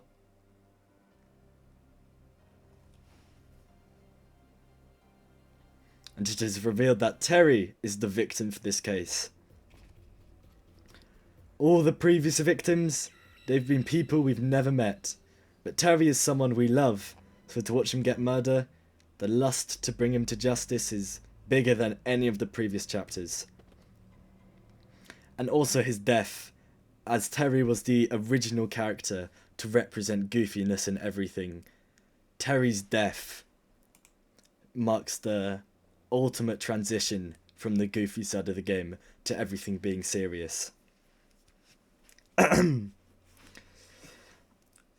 Yeah, I thought, yeah. So we get a bit of a flashback. There is so much lore drops here. And it makes it not very entertaining because the whole thing is just lore drops. But the main purpose of this flashback trial where we play as Maxwell is it's meant to bridge the gap between the original Chimplab Gorilla Tag series I made and the Assetflip Attorney game lore. It like transitions them both and connects them up. It also establishes concepts like Subject 3, which was a big monster that Chimplab created that apparently killed a bunch of them long ago. And we also get to see all of the villains, all the different Chimplab leaders and bad guys that we've been fighting in the same room. As you know, they work together, but we never see them together. But here we do, we see them working together as a force.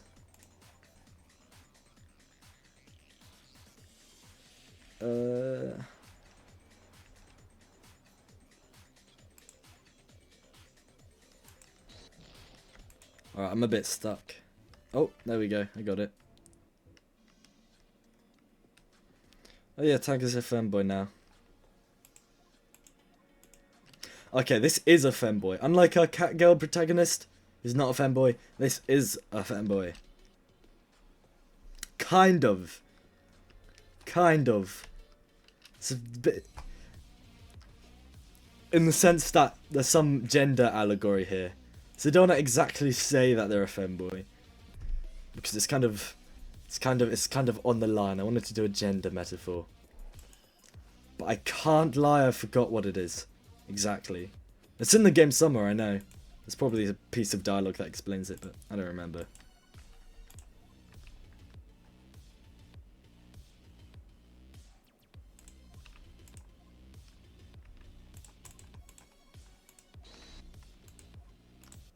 There we go.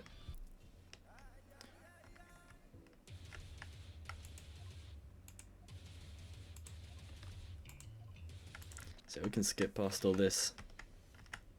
We see Maxwell learn a bit about his ideology from Mr. Sad here, who is the person he is defending, who's not a great person. And Mr. Sad, yeah, he obviously Mr. Maxwell lacks a father figure from him losing his dad as they ran away, as Flopper ran away. So he talks to...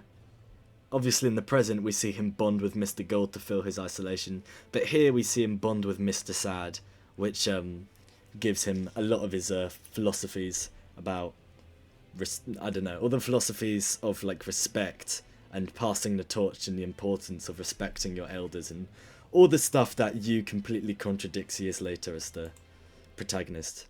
Basically all the philosophies that made Maxwell the big evil bad guy that we know him today. Well, we love, he's our favourite bad guy.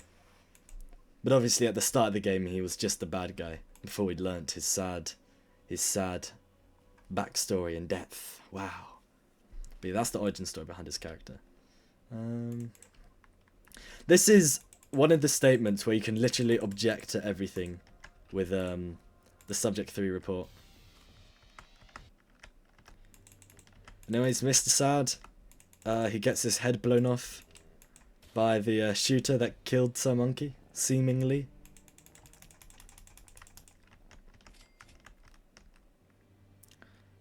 Again, to reiterate that Chimp Lab's danger.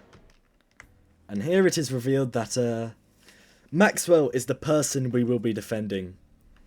And Mr. Monkey is instead going to be the prosecutor. Which obviously heightens the stakes in two ways. Because Maxwell, we're defending him. And Maxwell is our lovable, goofy, angry cat that we just learnt the backstory about, so naturally we care for him quite a bit. So we also want to defend him from these false accusations. And secondly, Mr. Monkey being the person who is we're up against, that's not good, because if you remember, Chapter 2, he was the prosecutor who completely slammed us and outwitted us. It was basically impossible. We only managed to get through that trial because Maxwell came back and Mr. Monkey went back to doing his normal duties and stopped being a lawyer for his little cameo. But now we have to face him fully in a trial, which sucks. It makes things seem really challenging because we know what he's capable of in the courtroom setting. So that heightens the stakes alongside the Terry murder to make Chapter 4 the biggest, most intimidating one yet. And also takes place in the Chimp Lab bunker. How could I forget? Terry was killed in the Chimp Lab bunker.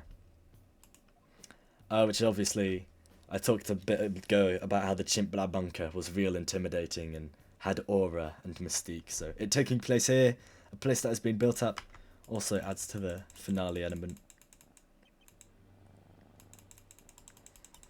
Here we begin the reoccurring line of how Maxwell feels like there's a devil watching me, which many characters say that it feels like there's a devil watching them. Such devil being Mr. Monkey, the Chimp Lab CEO, who is often referred to as the devil. Not just because he's an evil guy, but also there's like religious subtext in there. It's in the video essay. I made a video essay about my own game because I was bored once. I talk about it there, so I'm not going to go into it here because that video was like an hour long. And this video is also going to be an hour long. So, I don't really, I don't need to reiterate things more than I already have, or we'll be here forever. Where should we go first? Let's cross it off the restricted area.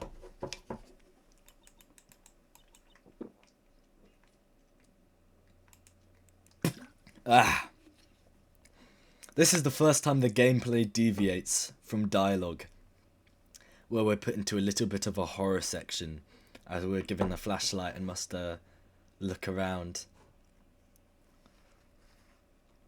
This was easier to code than I thought. Okay, so the way I did this, I had 4 rooms, and I wanted the horror to be good, because there's a cheap jump scare at the end, so I wanted to build up to that, at least, so it wasn't just completely cheap. I wanted to have some thought put into it. So the first one establishes that we're in a dark flashlight zone. The second one establishes there's something watching us, as we see that little shadowy figure there. The third one, we hear a creepy noise, which establishes that there's a threat watching us, without just copy and pasting what we did in the previous room of having it appear and disappear. And here we see it again in the corner. And now that we think it's appeared, we think it's just gonna go into the next scene again. It's deliberately placed over the glowing thing, so you have to see it and be put on edge again, and probably move away from that spot of the room. But eventually we have to go back to it, which we'll be scared to do because we saw the shadow figure there. So with great tension we click it and we get jump scared. So I tried to build up to the jump scare, even though it was pretty cheap. I wanted to have some thought put into it. Because cheap jump scares suck, bro. I hate horror shock media that just uses jump scares because it just feels so cheap. It doesn't feel earned, it feels poorly written. And horror is supposed to be really thought out and well written. And that betrays everything horror stands for. And so I hate it. So I wanted to put thought into it. Yeah. Here we meet Crab Boy, one of the killers of the previous case.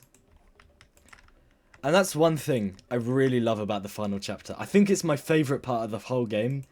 But all the characters in the final chapter, they all have really different roles.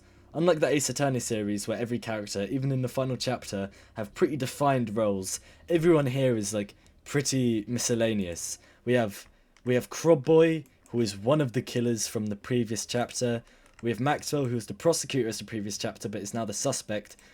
We have Tagger, who was an important part of the previous chapter in chapter 2, but then completely had a personality shift in the flashback chapter and rise in importance there, and then big ups. And then the same goes for all of them. All the characters have weirdly different roles in the story. There's not much of a theme amongst them. There's not much establishment. It's all very wishy-washy with each character and what their placement in the story is, which makes it feel realistic, as in real life and in real life friend groups, everyone's role in a friend group is a bit messy and inconsistent. I think we can all agree. And how they got into the friend group and how you know them, they're all very different because everyone's unique as a person. And I think I did a good job of mimicking that here, and I think all the characters here in this final chapter all bounce off each other really well, because they're the best characters from the previous chapters, because all the not good characters have been killed off. So now we just have the best characters, and so we have the best cast possible, and it just works really well. It's also like one big crossover episode, as each chapter has been pretty self-contained, but this one is connected to all of them. So we have crossovers between all the different stories, and I love crossovers in fiction so much, especially when I was a kid. Anyways, we meet Dave, who is very important to our characters, our main protagonist's arc. As it turns out, we used to be a deadly assassin before Dave shot us in the head after we killed his family, because we're an assassin, that's what we do, we kill people. And when we were shot in the head, we lost our memories. Time skip, the events of the game happen, where we become a lawyer and whatnot, but we don't remember anything about our past assassin life. But Dave, he has it out for us. And the reason this exists is it ties into that previous thing I was talking about with Yu's whole arc. Because Yu's whole arc is about their identity and discovering their identity. And then suddenly being told that you do have an identity by Dave, who obviously is still mad at us and sees us as the assassin we once were, and thus enforces it on us, is quite important to the arc. It's what completes the arc, as identities are all about self-discovery, but suddenly having this person tell you what your place in the world is, what your identity is, with no arc, no self-discovery whatsoever, that's kind of jarring. It goes against the concept of identity. And thus Dave, he isn't really that important to the case overall, but he's really important to our character's arc personally, if that makes any sense. He's what progresses us. And also the Sinner plot point, I really liked it, because it made you go from a pretty boring character, just the default bland self-insert stand-in for the player type character we have, and made them really cool and 10 times more interesting through the fact that they used to be an assassin. You can't really go wrong with that trope, I can't lie. Where's next? Subject 3 cell. Not much here.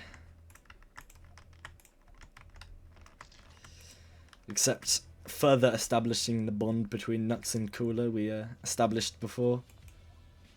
And also explains that Nux, the reason they're super paranoid is they tortured the Subject 3 experiment a bunch. The Subject 3 was like this biological creature that they tortured in experiments, but eventually it escaped and got really violent, and now Nux is paranoid that Subject 3 will come to them one day. And the reason Cooler is really chill is because they're an outsider who ended up joining Chimp Lab, but unlike everyone else in Chimp Lab who is pretty evil and has adopted evil mindsets through brainwashing and just cult-like behaviour, as exhibited with Salesman Bot and his control over his company, Cooler's an outsider, so he's kind of a normal, good person, and he wants to help Chimp Lab. So the reason he's good and chill is he wants to help the people around him and help the people of Chimp Lab become better people from within. Because the people of Chimp Lab, they all have reasons for being there, most of them at least. They're not all evil. They joined the criminal organisation out of desperation. And so they have good hearts, most of them, and Cooler wants to help them for that. Here we see Barry. He talks about how we have a new courtroom upcoming, which also builds hype for this chapter. As you know, we've been in one courtroom this entire time, so new courtroom, whoa. And we are also introduced to Guard 2, who is also a beloved character, who sits there and does nothing. All the other characters super talkative, but here, him, he just kind of sits there. He low-key chill. And we love him for that. He's also secretly Subject 3 in disguise, but that's a twist for later. But yeah, I wanted, since Mr. Monkey is the proper twist of the game, I thought I could do a twist with Subject 3 which was a lot more relaxed and a lot more funnier or experimental, unlike Mr. Monkey, who was a very safe option for the main villain. But, well, it wasn't that Mr. Monkey was... A lot of people thought about how Mr. Monkey, the Chimp Lab CEO being Mr. Monkey, you know, it was a very obvious choice for me to do. But it wasn't a choice. Mr. Monkey was created to be the main villain. I didn't choose him to be the Chimp Lab CEO. I made him first and then decided he could be the Chimp Lab CEO. So that's the reason behind that. And he's very obvious to see coming, but I think that's better than if it was like a nonsensical twist. And I wanted my other twist to be really random and nonsensical just because I used... It's again, differences point. If the main twist with Mr. Monkey is really like generic... not generic, but safe, simple. Then I wanted the other twist villain, or twist big character, to be something kind of absurd. Hence, Guard 2 is Subject 3. We have Mr. Monkey. That's my cat, Daisy. They will be appearing in my next game as a character. Is that it? Oh, we go to the prison, where we meet all the previous killers. Except Sir Monkey because he's dead and Crab Boy because he's in the bunker. He escaped being sent to prison before being captured and put in the bunker. I like this scene for the same reason I like that flashback trial. We get to see all three of our different villains we have had established in the same room. Because we hear about how they work together, but now we finally get to see them all together. And they're dynamic. And again, it's like a crossover. And also we get to reflect on our past a little through our previous people we've captured before we move on to the future. I say, but there's no begin trial button. What am I missing? What am I missing? Oh, right. This place. Can I go now? There we go. Now we can move on to the first half of the final trial. Yeah. So we reflected on our past by meeting all the previous villains, and now we move to the future. Yeah. So similar to Mr. Monkey taking the stand out of nowhere, thus breaking convention, Dave takes the stand as the prosecutor here because Mr. Monkey is late to being the prosecutor.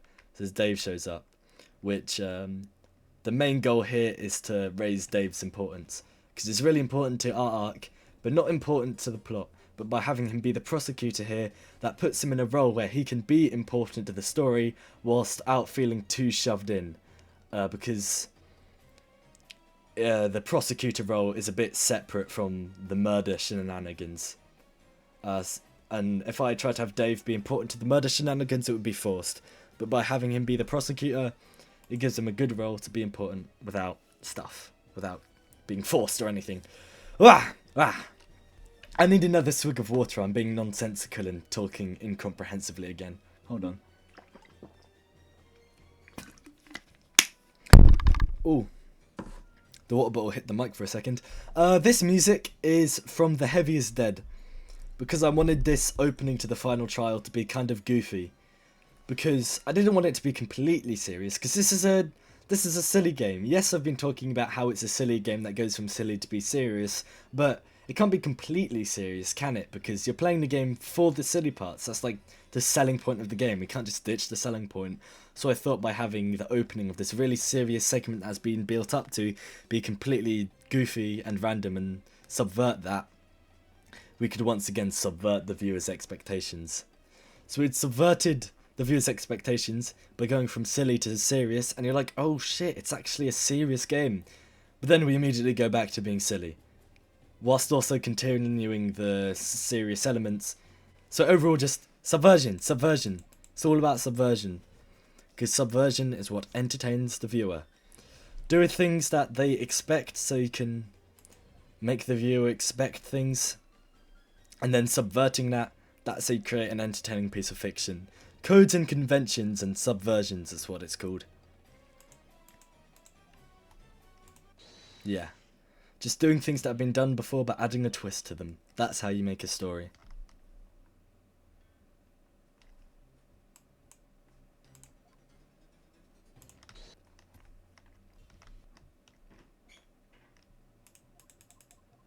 This is one of the hardest testimonies in the game, just because there's like so many pieces of dialogue we have to analyze. But I think... Actually, I don't remember what it is. Uh-oh.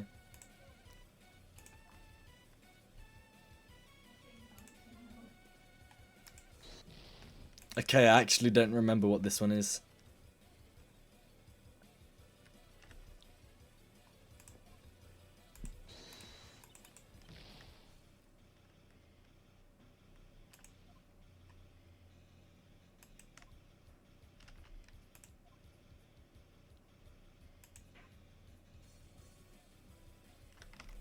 I might actually have to search up a guide for this. I'm actually so stuck. Oh my god. What is it? Okay. I actually have to play the game. Oh my god. To answer myself, it is mostly because of how exposed he was against Chimp Lab. That seems right. So the killer would most likely be someone who is loyal to Chimp Lab and thus would want him dead. Oh wait, now I know what it is. It's the ID card, right? No, oh my god. I'm actually going to search up a guide, hold on. Yeah, I know. Searching up a guide for my own game. Crazy, crazy. Where is it? There is one. Guides. There we are. Chapter 4.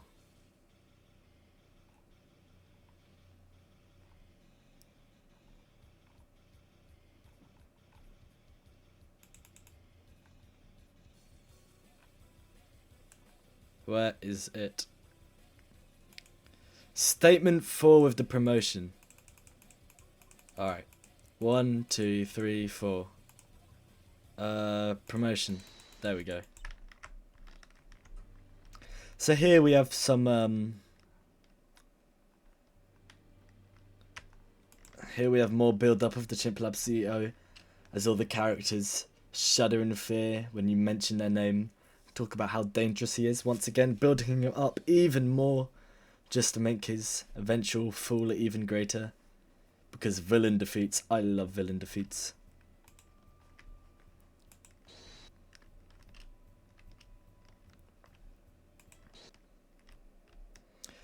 And now we have to choose from all the different characters who the Vice CEO is. So not the CEO themselves, but the Vice CEO, in order to figure out a bit more about the mystery. And the answer to this is Hara. And I don't know how people got this exactly, because it is kind of complicated. But Sir Monkey killed Hara, who was the original victim in the original case, in order to get a promotion. And then in the following chapter, Mr. Monkey is told he is given the place of Hara, which is something Vice CEO. It's more complicated and hidden than that, but you just have to have really good memory to get it. But once you do, bosh. And I really didn't know if people would get it or not, because it was such a long callback, but I'm surprised.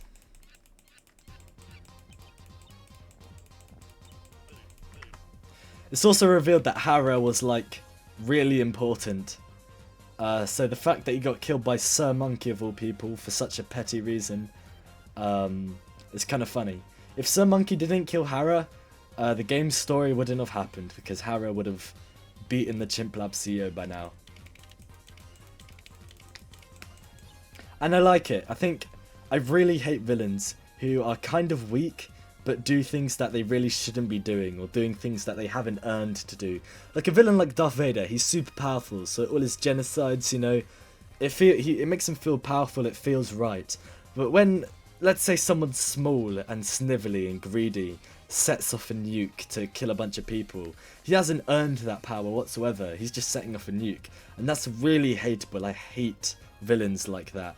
And so I wanted to, even though Sir Monkey's already dead, I don't need to build him up anymore. I thought if I made it so he actually had a really bad impact on the story, even though he's pretty weak, that would make him even more hateable. And make him more iconic. And it also wraps the story around a bit by having the events of the first chapter wrap around to the current chapter. It makes things feel more connected, you know.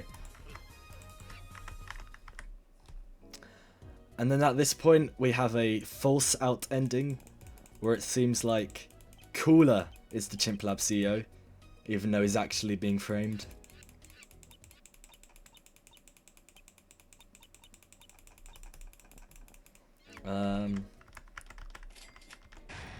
But then we go inside the bunker to do some more investigating, and Cooler's dead. So everything has just been messed up. There's also a thing I do here, where I make it so every single character hates the Chimp Lab CEO, except Mr. Monkey. Hence why, because like, Mr. Monkey's the CEO himself, obviously. So foreshadowing. So it's a bit of foreshadowing in that he is not. He's like the only person to not hate on the CEO, because he is the CEO. But every other character hates the CEO. Obviously, this is to build them up. But it's inspired by the Simpsons episode Who Shot Mr. Burns, where we see every character have a hatred for Who Shot Mr. Burns, which makes them have a hatred for Who Shot Mr. Burns. Have a hatred for Mr. Burns and his greediness, making the mystery of who shot him even more mysterious, because anyone could have done it, because everyone has a good reason to do so.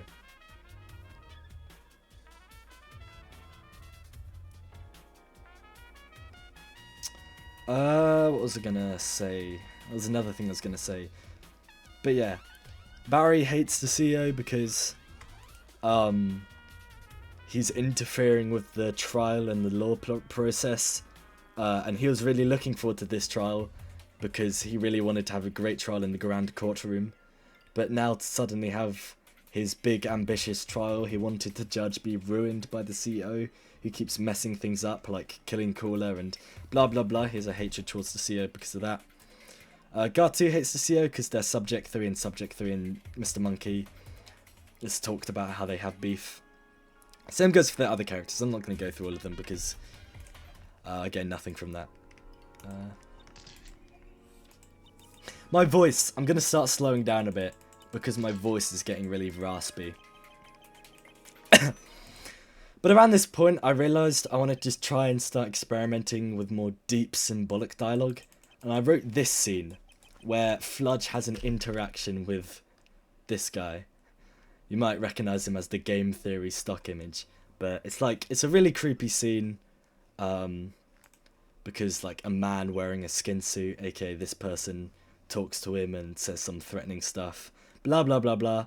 But I just wanted to try and have an atmosphere, create an immersive atmosphere, because I hadn't really like properly tried that without also, you know, being goofy and joking around.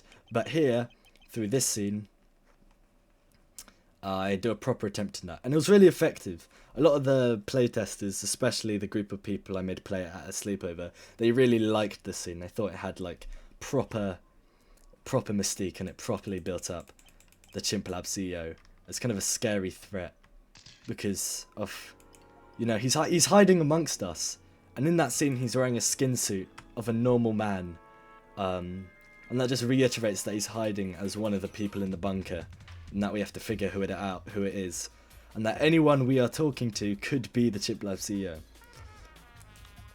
Obviously, that is Mr. Monkey.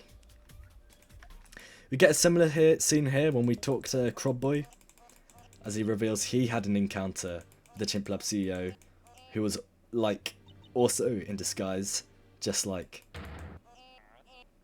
yeah, he was disguised as Cooler, and the only way you could really tell it was not Cooler was through his bloodshot eyes, which is the stock. It's the creepy stock eye image. But yeah, a lot of people thought this scene was pretty creepy as well, which I like that. I'm proud of it because, yeah, it's one of the few scenes where I go a bit in detail, like I describe the surroundings. Most scenes are just character dialogue, but here I describe like the character's mannerisms. I set the scene, you know, like what normal English books do, books in general, but like, yeah, and it paid off. So that was the purpose of that scene. Trying to do more elaborate writing. Back in the restricted area, we go to the alternate universe, which Mr. Monkey destroyed. As Mr. Monkey, his ambitions are to destroy the universe, and he did a test run of this idea on an alternate universe, which we can visit here, as we see the broken remnants of it. And we also encounter this fella, Keegan. I'm not really sure what I was thinking when I made this guy, but his whole bit is that he just makes no sense. He spouts brain rot all the time. And of all the new characters that were introduced in the final chapter, because most of the characters are the characters from previous chapters, that's the whole point that I was talking about earlier, but here we have Keegan, a new character, and for the one new character that is introduced in the final chapter, he's fucking insane. He's like balls to the walls, crazy stupid. Which definitely says something. I forgot what it was though, but there is some relevance to that. It's like the game collapsing in on itself. The game's all about brain rot, and then towards the end it just gets more and more brain rotted as it goes more crazier and crazier until the ending where everything kind of releases. And Keegan represents that by being a complete brain rotted madness type. And I said before when making Maxwell, I wanted Maxwell to be a timeless meme, you know, because Maxwell the cat, he's a timeless meme, so his implementation into the game, it makes sense as he's timeless and, you know, you can play the game at any point in time, and Maxwell as a character is going to be pretty cool. But Keegan, on the other hand, he's very entrenched with modern day brain rot Gen Z meme culture, which is the complete opposite of that, and thus, he is the epitome of the brain rot joke side of the game, and therefore his placement at the end of the game, showing everything wrapping in on each other, is pretty cool. And it also serves as a symbolic parallel to the destroyed alternate universe, as that's a universe that's collapsed in on itself, and Keegan, he's made of flesh. He's made of flesh of the residents of the alternate universe, which serves as a very physical metaphor of how he represents, through his metaphor of brain rot collapsing in on itself, the universe collapsing in on itself. This adds absolutely nothing to the story, but I thought it was cool. I've been ignoring a lot of the shop stuff and the social stuff, because that stuff I made, I added it post-game, and I'm trying to talk about the game in like chronological order, like my thought process as I was going through it, and since socials and shop were added after, that would kind of disrupt the flow of that. Let's move on. Dave's room. Nothing happens here.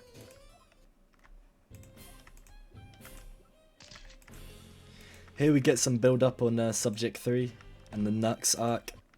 Dave is also on an arc where he is seeking revenge against us, Sinner. Crawboy's on an arc of regretting his actions from doing the murder. You know. Because at the end he was a socially awkward kid who got manipulated by a salesman bot. But now, without salesman bot, he's seeing the error of his ways and how he just wants to be friends with Fludge. And now, his ambitions have been completely destroyed. His hopefulness is now completely wrecked as he's being tortured. It's the torture room. He's being tortured in this room by the Chimp Lab CEO, which obviously is his reason for hating the Chimp Lab CEO.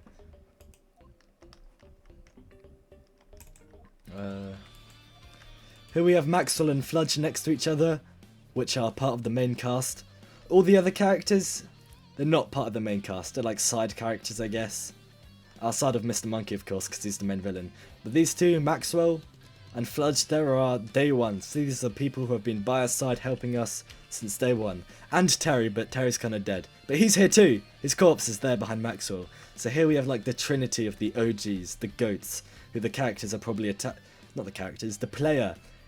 Players are usually attached to the characters they are introduced to first. And so, Maxwell and Fludge being introduced very early on, they're going to be usually the player's favourite or most attached to characters. So, we have them here. We have all of them here.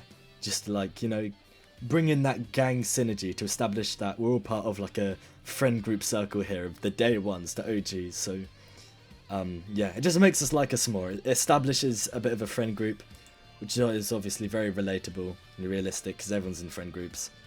So yeah, it helps us like them more by association. Here we get some dialogue about how the Chimp Lab bunker, even though it's a criminal organisation, it has an entire city with people living in it, in their bunker, which is obviously a segue into the whole theme of the people in Chimp Lab not really having any reason.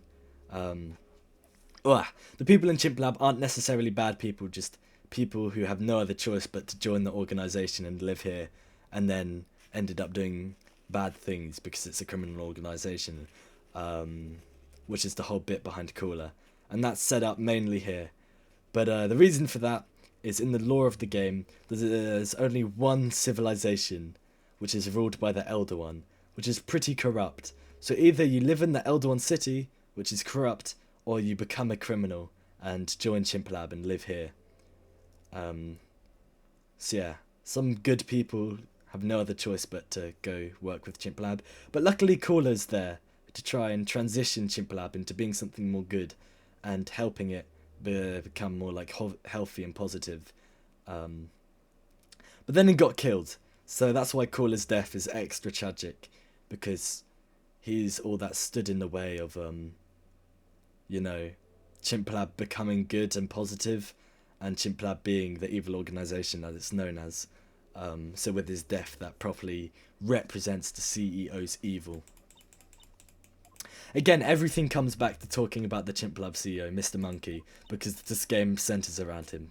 Mr. Monkey is more of the main protagonist to Assetflip Attorney than the actual main protagonist.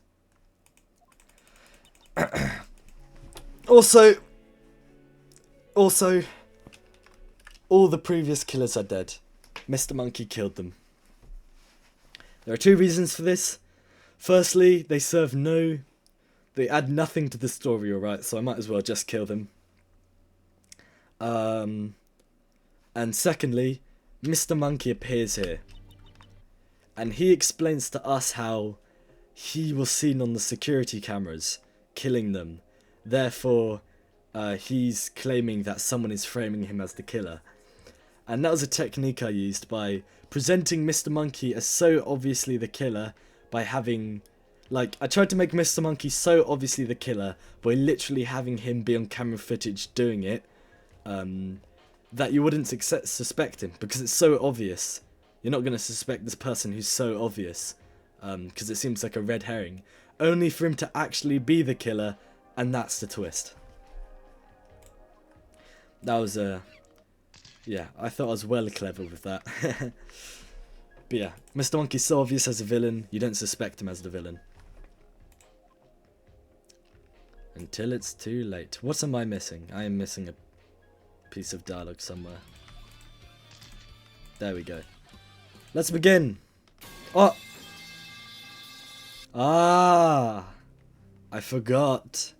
There isn't a trial after this. The death game, yes. So, there's this game called Your Turn to Die. And it's where a bunch of people are trapped in a bunker. And they must, like, vote people to die. And I really like this concept because there was a bunch of different routes about who could die, who couldn't die.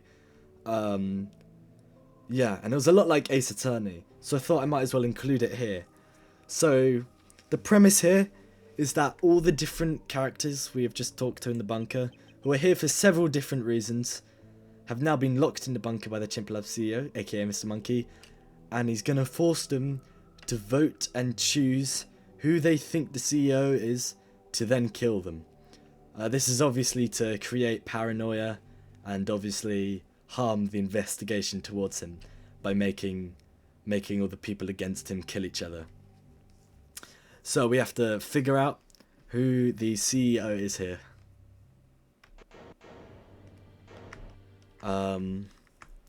Yeah. So the way this works is you talk to everyone and then you're able to like accuse people of being the killer. And, being the killer, the CEO. And then, depending on what choices you make, the people you accuse, a different person will be killed.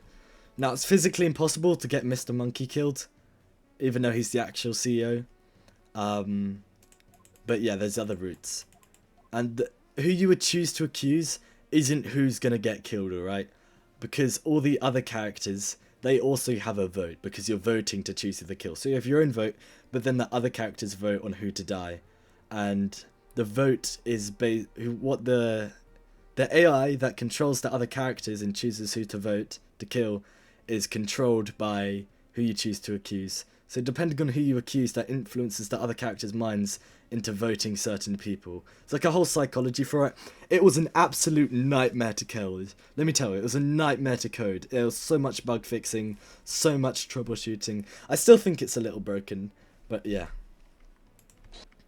So yeah, this is my favourite scene in the game. Most people don't like it because it is so bloated with dialogue, but I love it. Because all the different arcs, all the different character gimmicks, it all comes together. You've got, you've got Crobboy trying to gain Fludge's approval. You've got Maxwell kind of being a bit chill and rowdy, because obviously he's a bit depressed because of his whole arc he's been having where he's depressed, but he's also like a bit, what's the word? He's a bit stoic in the situation. He's a bit chill because of all the experiences he's going through, and he's just kind of insulting people from the corner. It's kind of a merge between his depressed persona and his prideful persona. He's kind of like low-key but also prideful. It's like, yeah, it's a mesh of his previous characters come together into who he is now, and we see that on full display here as he insults the other characters. We have Nux, who's obviously paranoid about Subject 3 and their arc. We have Keegan, who's just being stupid. We have Mr. Monkey. Obviously, he's trying to hide the fact that he's the CEO. And then we have Dave trying to accuse us. Tagger doing their own thing. Just all the different characters. They're all doing their own arc, but they also like intercept with each other. As obviously, their arc is influencing the argument they're trying to make in this death game, and they're arguing who to vote for. So their arcs are physically arguing with each other. We physically see how the different character arcs are clashing with each other and working well with each other through this scene. So whilst no one likes the scene because it's got so much dialogue, I personally love it because it shows all the characters not only on their fullest potential on full display, but also how they combine with the other characters.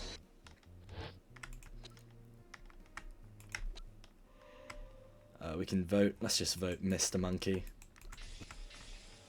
And then we come to the final 3 vote. Let's vote Dave. Let's kill Dave. No! I don't want to kill Dave. I changed my mind. I changed my mind. I want to go back. I want to go back. I changed my mind.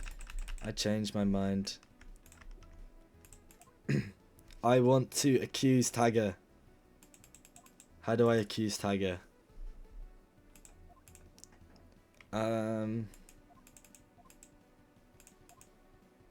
Oh, I think I just need to vote Tagger. Alright, I'll vote Tagger. I want Tagger gone. Is Tagger here now? No! How do I get Tagger to be accused? Because I want to kill Tagger. Because they have... The route that happens when you kill Tagger is more interesting than the route that happens if you kill Dave. In my opinion. Go back. Right, this is what I was talking about. Depending on the choices you make here in this death game, like who you choose to accuse and what dialogue choices you make, it changes who the different characters will vote for. It's not just about who you accuse and vote for, it's about all the little subtleties. So...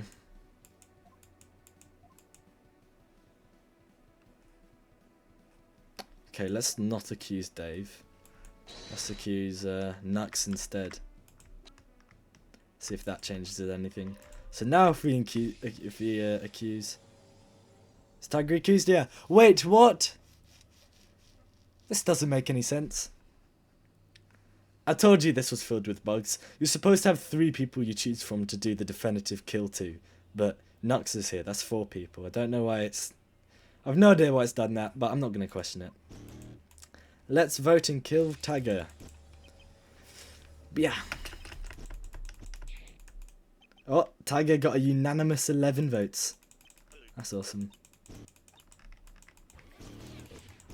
So yeah, here's Tagger getting killed as their robotic insides get shut down and then they start freaking out.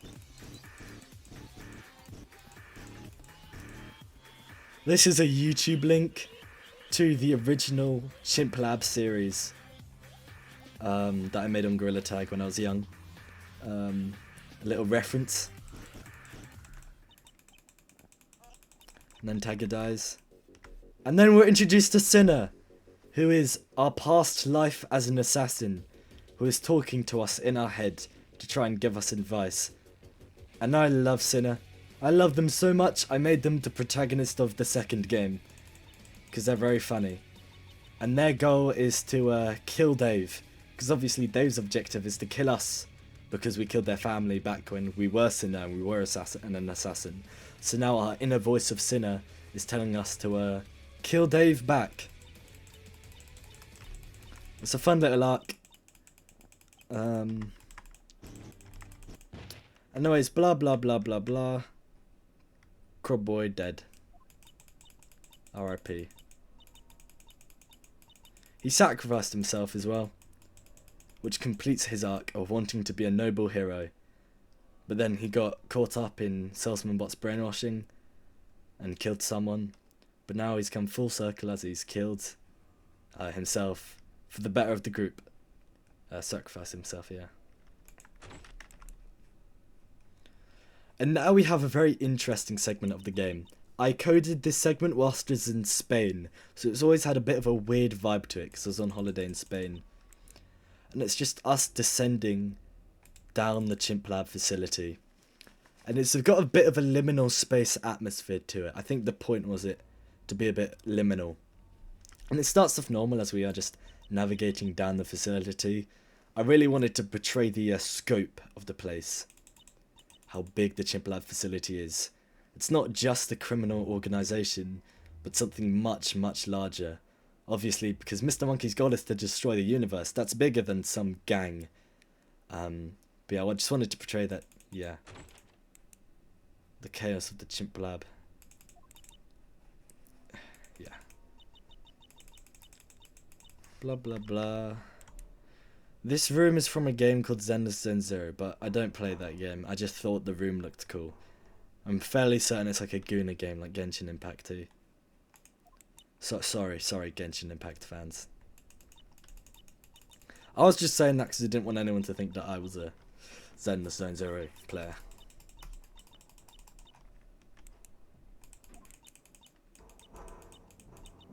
We get the music change. This song is from House.wad, which is a horror experience. It's a mod for Doom, and it's like a horror mod for Doom, and it is one of the best pieces of fiction of all time. And it has a huge liminal space atmosphere, so I wanted to transition that into this, use it here. So I used the music. There is a lot of lore here. Again, that's in the video essay that I made on my own game. The Assetflip Attorney video essay. That's on my other channel. We're basically descending into hell here. Which again, I wanted to portray the wider scope of everything. And it also makes the Mr. Monkey is a devil metaphor kind of loop around, because his base, Mr. Monkey's base, is... We're working towards Mr. Monkey's base as we descend down the facility here. And since it's in hell, that's the implication that all this is in hell. Mr. Monkey's base being in hell, him being called the devil. That's the intention there. There's more to it. A lot more to it with, again, biblical stuff. But that's in the video essay.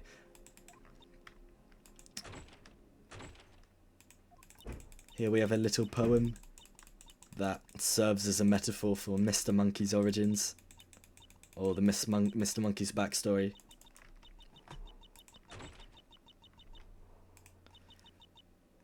This is a shot from Ark Survival Evolved, a beloved game of mine. It's not very good, but I love it to bits, for a reason I can't really describe. But yeah, that's its inclusion here.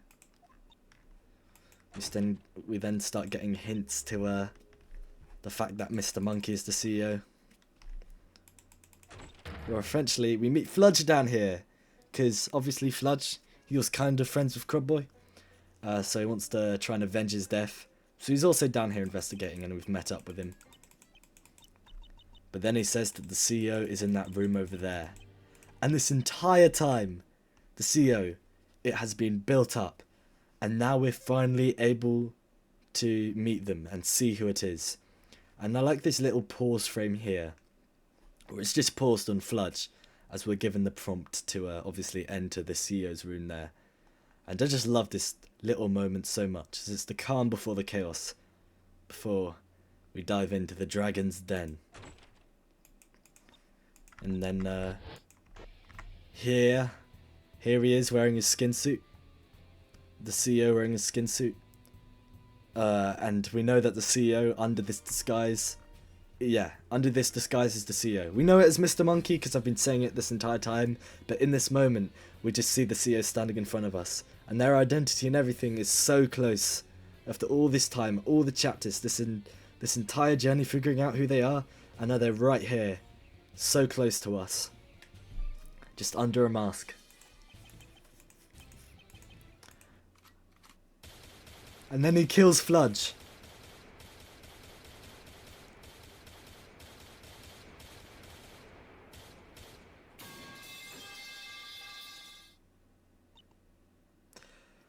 This is what we call the climax in storytelling, which is where the plot reaches its natural peak.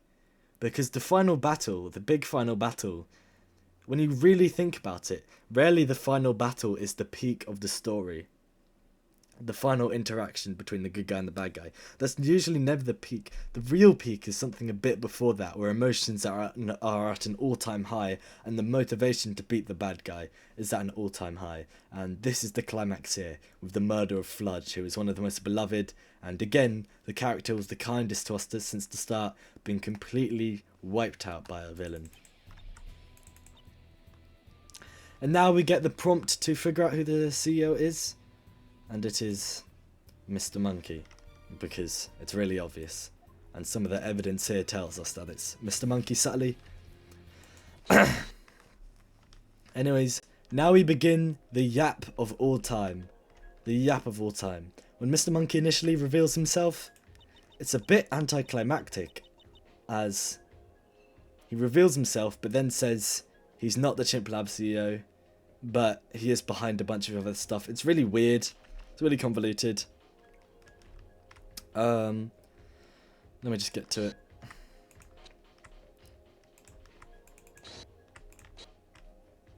I forgot what it was. There we go.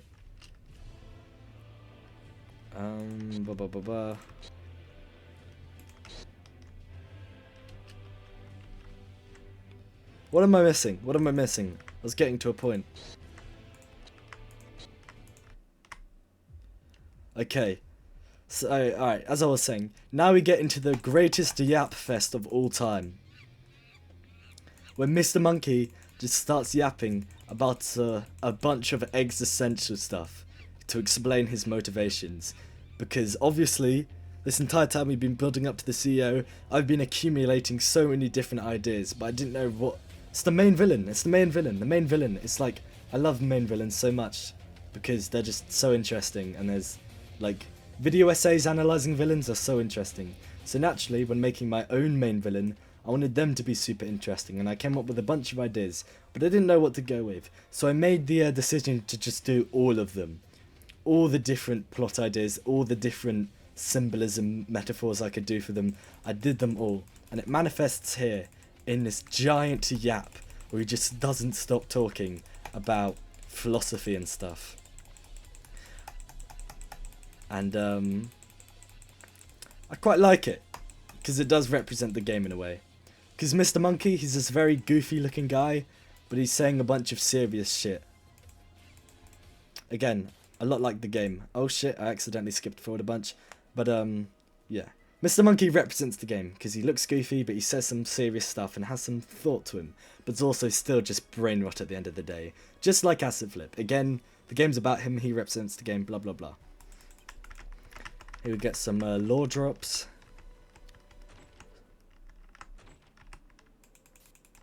A lot of lore drops. I really want to go into the lore. Like, because there's a lot of lore and symbolism and themings and secret story plot points and character dynamic details, but again, I can't go into all of it because that's not what I'm here to talk about. But I feel like I have been going into it quite a bit, but I didn't mean to. I've been trying to stick exclusively to game design related stuff, but or like story design related stuff opposed to the blah blah blah blah blah blah blah blah blah. Here's Crab Boy sacrificing himself to Mr. Monkey. And here we have the final trial where okay, I actually want to go back a bit. Let me go back. So Maxwell is now up against Mr. Monkey. And this is Maxwell's chance. Because Maxwell's arc, this is his chance to get it resolved. Because now we're playing as Maxwell. The reason Maxwell's depressed before is because he was losing, right? And the reason he was losing is because we're the protagonist. And the protagonist, like, wins. They beat the bad guy at the end of the day. But now we're playing as Maxwell. We have a chance to win by beating Mr. Monkey. Because you, the previous protagonist, has obviously just been shot by Mr. Monkey. So now we're hyped for Maxwell here. We're rooting for Maxwell greatly because we want to see him succeed so his arc can come full circle. He can break his undefeated streak, go back to winning, and prove he is the shit. And also his cocky, evil personality, which was once pretty annoying when it was up against us. Now that it's up against the enemy of Mr. Monkey, now it's like super cool because it's like evil versus evil, villains versus villains. I love villains versus villains. But yeah, that's on display here as Maxwell. It's like Maxwell's a douchebag, but he's like our douchebag now, as he goes up against our not douchebag hated enemy, Mr. Monkey. So yeah, we're rooting for him. And yeah. Then he brings in, okay, so to throw suspicion off himself, he brings in Keegan, who's actually his like secret subordinate, you know, Keegan, the big brain rotted red guy, in disguise under the skin suit to make him pretend to be the Chimp Lab CEO to throw suspicion off himself. Which is obviously a comedic bit as Keegan's brain rotted, so every word that comes out of his mouth is like, it's utter bollocks and complete stupidness. So it's another thing of subverting expectations, because the game has reached peak seriousness with Mr. Monkey's big philosophical yap and the shooting of you and Fludge, and it's gone back down again with this guy's appearance, Keegan. So again, subverting, it's up and down, up and down, up and down, serious, silly, balancing the two, doing something different entirely. It's just balancing those tones, which was very important. Because if it's too serious, it's boring. But if it's too brain-rotted, it's nonsensical.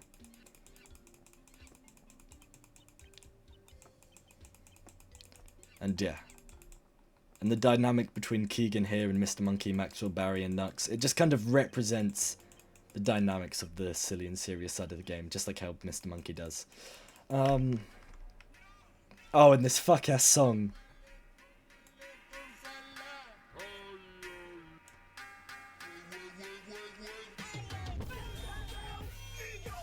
I don't know what I was thinking.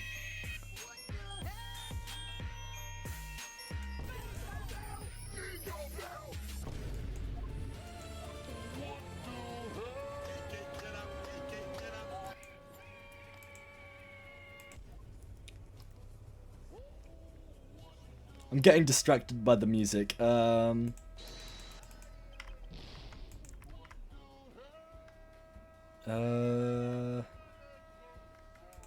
yeah, there we go.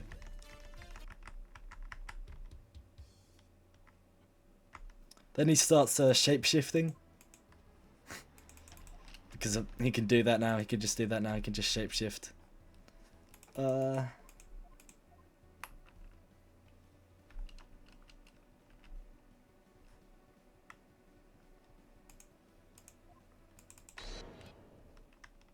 Oh yeah, and then we get a reveal that it turns out Maxwell's victory over Mr. Monkey, that, you know, obviously broke Mr. Monkey's undefeated streak and started Maxwell's undefeated streak, and is where all his pride and ego comes from, was actually a lie, and Mr. Monkey deliberately lost on purpose for a wider plan.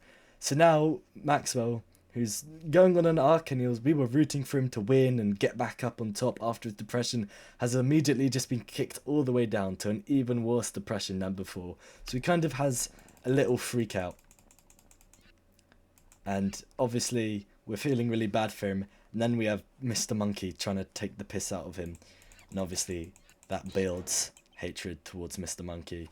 But then Barry comes in, and Barry, he's also been a day one, but he hasn't really been a character in the story. He's just kind of been the unbiased judge that sits here. But now he actually becomes a character and actually has an arc for once as he steps in to defend Maxwell. And so W Maxwell.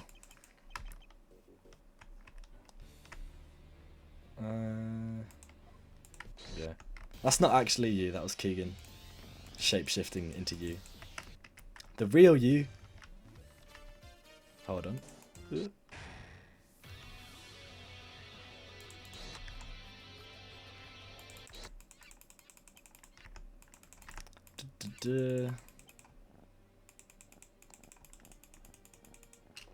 This little dialogue bit is a reference to Yakuza 4. And then the real you returns and gives us some hope. After Maxwell's depression, you comes in as the saviour of sorts. So now they're both up, they're both winning, and now we're back on track, back on a roll of beating Mr. Monkey. But before we can fully commit to that, obviously you coming in to save Maxwell here makes you really likeable. So now Maxwell and you, our two good guys, are both really likeable up against the bad guy. So now we have a hated bad guy and a liked good guy. And that's all we really need at the end of the day. Liked good guy, hated bad guy. We got a story, booyah. The final stage is completely set, as demonstrated by this shot. But before we get to that, we have this scene. So it's a flashback in between you getting shot and when they returned, which is obviously they woke up in Bingus's cabin, and that's what we saw at the beginning of the game. And now we have a bit where you investigates around for a bit before eventually returning to meet up with Maxwell in the scene we just saw. And in this bit, in this like segment in the game,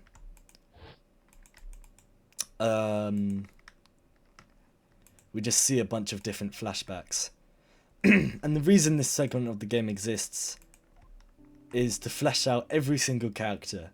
Because after this game is over, I was not intending to use these characters again. And these characters are super iconic, they mean a lot to me. I've been using them in my pieces of media for a while, but now they're like dying and this is their great send-off. I'm killing off my OCs, alright? And so naturally I wanted them to have goodbyes, you know? I wanted to flesh them up properly before we never see them again. And that's what these flashbacks are for, just to give some extra details to all the characters before it's gone for good. And also, it helps flesh out the world building a bit more, as we see. Again, it's like what I was talking about before. I've said that about 8 times in this video already, but as what I was talking about before, all the different characters interacting with each other, because we know they have interacted with each other. We know that they have like past events where they're with each other, but most of them we don't see directly interact because they're in different chapters. But now here we get to see them all cross over. We get to see dead characters that have only been mentioned be alive and stuff. It's great.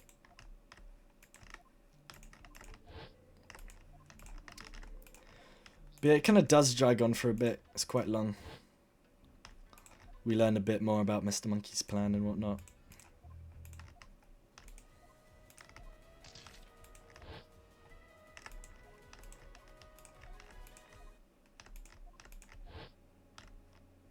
Oh yeah, and we learned a bit more about all the arcs, like there.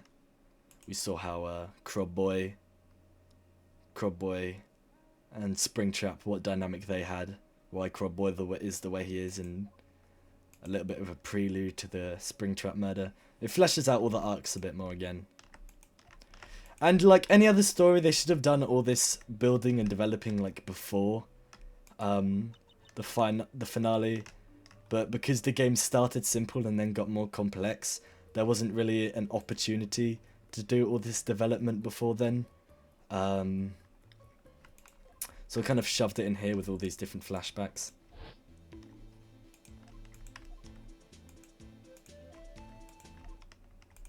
But yeah. So we see Flopper's dead. Very sad. Very, very sad. We see how he's regretful towards Maxwell's death. Not Maxwell's death. Regretful for how he ran away from Maxwell. And then this segues into the big passing of the torch metaphor, because the whole thing with the championship and the torch passing down, and yeah, it's like a cycle of trauma, as there's always one. There's like everyone's like a successor to a previous person, and that like ruins things. What I mean by that is like Flopper. He had a bunch of problems and issues that he ran away from, and then they got passed down to Maxwell, and then those plagued Maxwell. And obviously then with this game, Maxwell passed the cycle of trauma down to us. It's like generations, like over the generations problems have been passed down from one person to another person. And so the whole passing of the torch thing is passing down problems, and these problems are like corrupting people. One of the reasons Mr. Monkey is evil is because of influences. And the reason the influences that made him evil were evil in the first place. So the reason the people that made Mr. Monkey evil were evil in the first place was because of even older people. It's evil being passed down, and that is solidified with this little flopper yap here. And another reason why they're the protagonist is they kind of break that trope, because obviously Yu's a good person, they're likable, and so they've kind of broken the cycle of trauma by not becoming evil and corrupted and solving all the problems that have been passed down generations. And helped Maxwell to do the same. Because obviously Maxwell was being a victim to all the different problems before. Because he was evil. But now he's good. Yay. Oh shit, how could I forget? The Mr. Gold scene. So I don't know why I did this. I made it so Mr. Gold, he survived his initial death and instead died out here in the cold. This is to make him unique, because I wanted all the character deaths to be unique. The deaths that happened inside the prison cell, where all the previous killers, they died because they didn't have any purpose in the story anymore. That was a little... I didn't like that very much, because I wanted to have a proper send-off to each character. And Salesman has a proper send-off later, and Crane is revealed to be alive later in the secret chapter. So that only left Mr. Gold, and so I gave him this little quiet end here, where he's able to have a somber death, which is reflective of his somber inner personality, because despite having a hyper-masculine outset, internally he's actually a sweet guy who likes nature and stuff. Obviously a demonstration of how good people come to Chimp Lab and then become corrupted.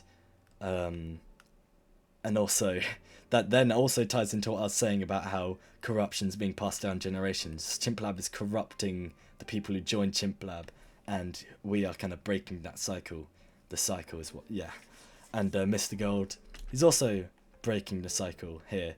Even though he's not important, the fact that this scene where he gets his somber little end, his quiet little end to his arc where he dies out in the snow because his corpse is frozen here. Yeah, it doesn't add anything to the story, but it adds stuff to his character. Not the overall plot, but his individual character. Yeah, it fleshes it out a bit more. And I like treating my characters with respect and real people, and like, you know, because I want these deaths to be impactful. And this is how I did that, just giving him his own little thing here. And a lot of people like it. I thought no one would like it. I thought, similar to most things in this game, I thought it'd be a bit too experimental for some people, but it's actually beloved. People got the gist of it. But yeah, we're just going from area to area, learning a bunch of secrets, backstories and lore, and Sinner's chiming in every so often, nagging at us to try and find and kill Dave, whilst also providing some commentary on the events that are transpiring around us. Sinner helps, you know, act as a reflective character on our own arc.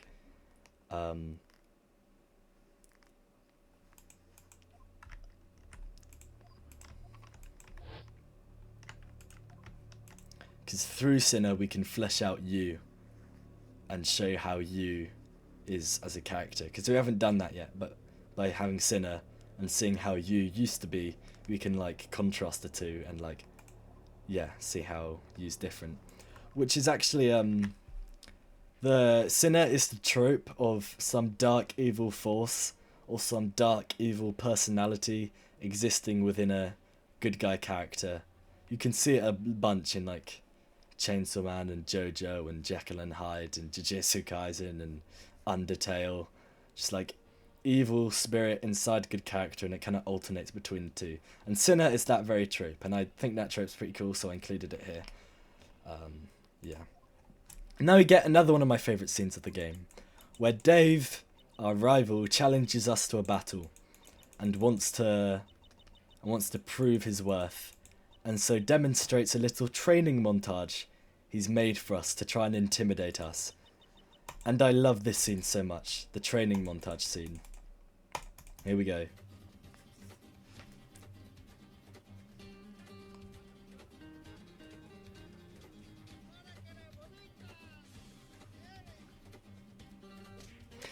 This scene here is completely improvised. I just went out into a public VR chat world, put down a camera, and asked someone to just box me.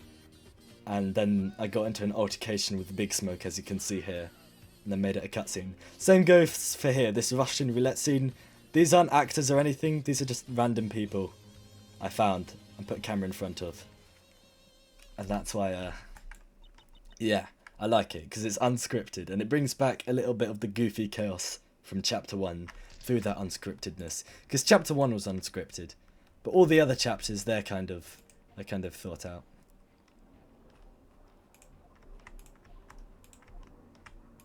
But that was not thought out, so it brings it back. Ugh, yeah. Anyways, let us begin. I'm missing a flashback, what? I'm missing something. Where have I not been, chat? Been here, I've been here, I've been here. Have I been here? There we go. Oh, first, we must fight Dave. And we can choose to either talk and spare him, or fight. I'm just gonna kill him, I don't care. I love you, Dave, but bye-bye. Dead. And then we, through the use of a mystical crystal Flopperhead, expunge Sinner from our body. Which is like character progression, because we're killing our past selves. It's very explicit, but like, it shows how we have changed. It shows how the story has changed you. And through the death, or sparing of Dave, and through the death of Sinner, we have finally found our own unique identity. Because as mentioned, you know, the arc of you is that we're trying to find our identity.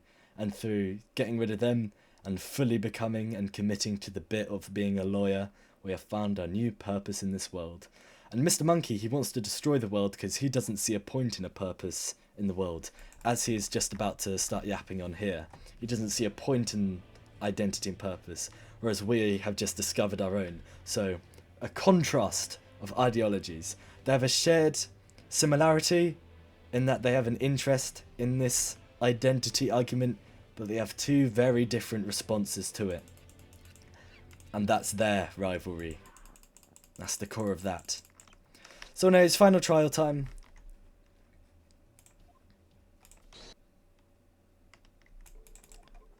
I kind of like the final trial. It's a bit all over the place, but that's what the entire game has been.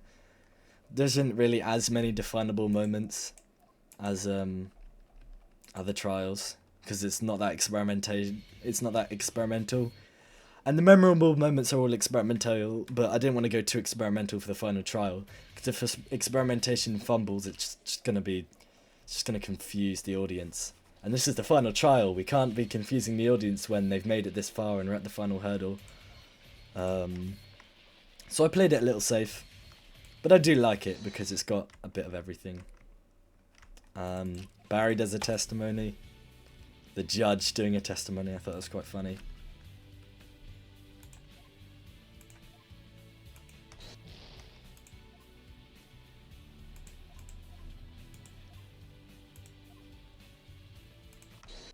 There we go. We get Salesman Bot's return here, as Barry channels Salesman Bot into him to do a testimony.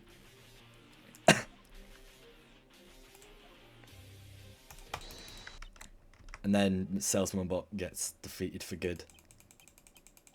And Mr. Monkey wipes him from Barry. Anyways, then Ian Hawke arrives. So, Ian Hawke, the bit of his character is he is the evil man who passed down his corruption to Mr. Monkey.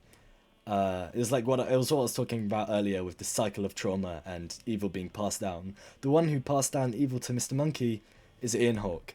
And he's not really a character. He's more so a plot point than a character. But he's just meant to represent an older generation of the cycle of trauma. It's not really that relevant because it's an older generation, and this is about the conflict between the current generation and the current cycle of trauma and corruption. But it's a nice little... It like completes the metaphor by showing what it was like. Or like, just demonstrates it. As we see Mr. Monkey grovel to Ian's feet. Because Mr. Monkey's been built up this entire time as a big threat, and now he's bowing down to Ian Hawke. Which is not only a funny joke, because Ian Hawke is a meme character, but also has like that serious undertones to it. Nice, what's next?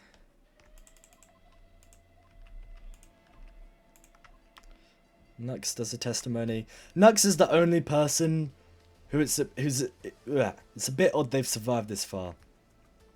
Because Mr. Monkey, main villain. Barry, he's the judge of the trial. Maxwell, he's been our prosecutor rival.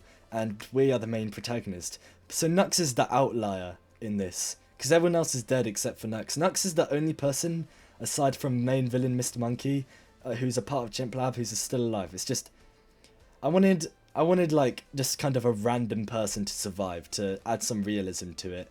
And Nux seemed like a good bet. Because they're one of the people who had changed since leaving Chimp Lab. Because everyone else in Chimp Lab was a bit evil and died evil. But Nux tried to become good, so they deserved to survive. The only other person who did that was Cooler. But obviously they died prematurely. But Cooler kind of passed down that becoming good ideology onto Nux. And therefore it would be remiss to just have them die. And hence they live. But to the normal player's eyes it just seems a bit random. But I do kind of like that because it makes it more realistic. It makes them more of a character. And it makes it more unpredictable who's going to die next. Oh shit. There we go.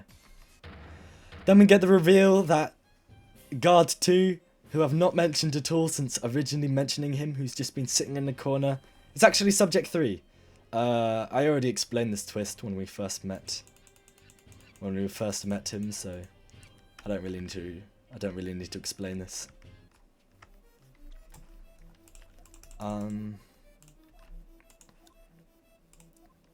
I think this is the hardest testimony in the game. Most games I've noticed that they have two final challenges.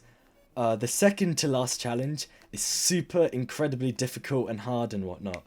But the first final the second final challenge is more relaxed, it's more playful, it's more like a reflection on everything you've learned throughout the game, it's more symbolic. So the second one is actually the final challenge of the game, but the last one is more like a send-off, what's it called, an extra lap if you will. And this Subject 3 testimony is the second to last testimony, it's the second to last challenge. It's the hardest one because of how much yap there is, but then after we object to them, and Mr. Monkey kills them. Very sad. R.I.P. Then it's time for Mr. Monkey's final testimony, which isn't that hard, it's just again more of a send-off. And it's more symbolic than anything. And that is best represented by the objection we use. Here he's talking a bunch of shit about the themes of the game, the symbolism of the game, and all the passing of the torch stuff, and saying there's no physical evidence of it. When we do have physical evidence.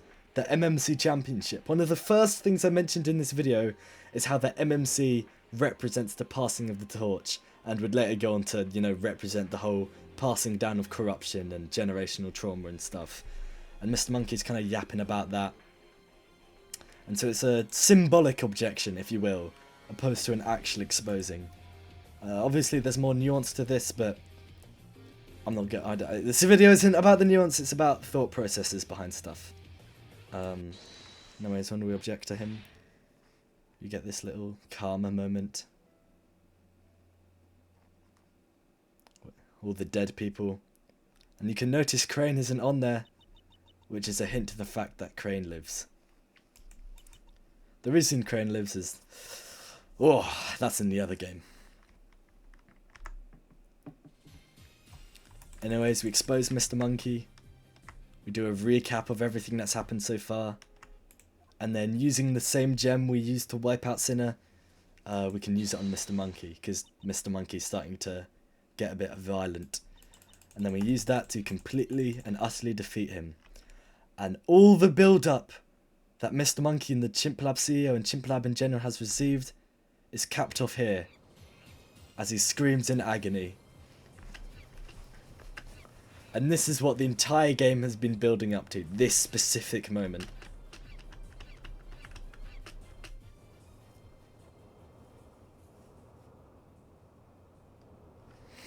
Then he collapses to the floor. And another metaphor of the game that Mr. Monkey's been talking about is fate, and the meaningless of everything, and the randomness of everything.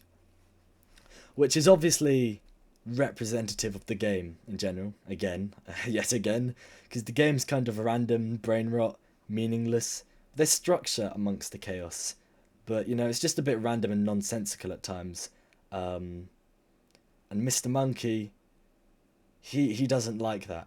He doesn't like the randomness and nonsensicalness of the universe, which also is like, yeah, he doesn't like the randomness of the universe. Which obviously mimics the randomness of the game with how it's a joke, meme, brainrot game. But in this moment of clarity, the one thing that is able to defeat him, Mr. Monkey, the man who hated the meaningless of the universe and the meaningless chaos that all the brainrot of this game has, he is defeated by none other than a random fucking meteor. Why?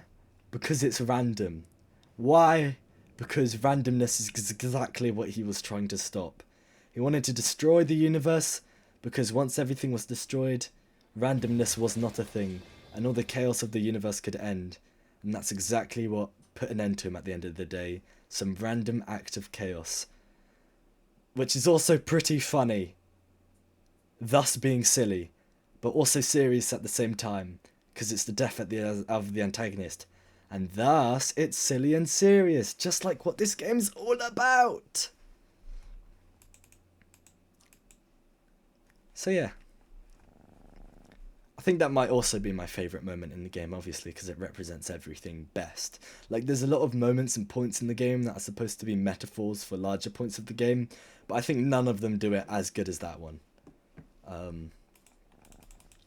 Then we get a little post scene where everyone is finally relaxing.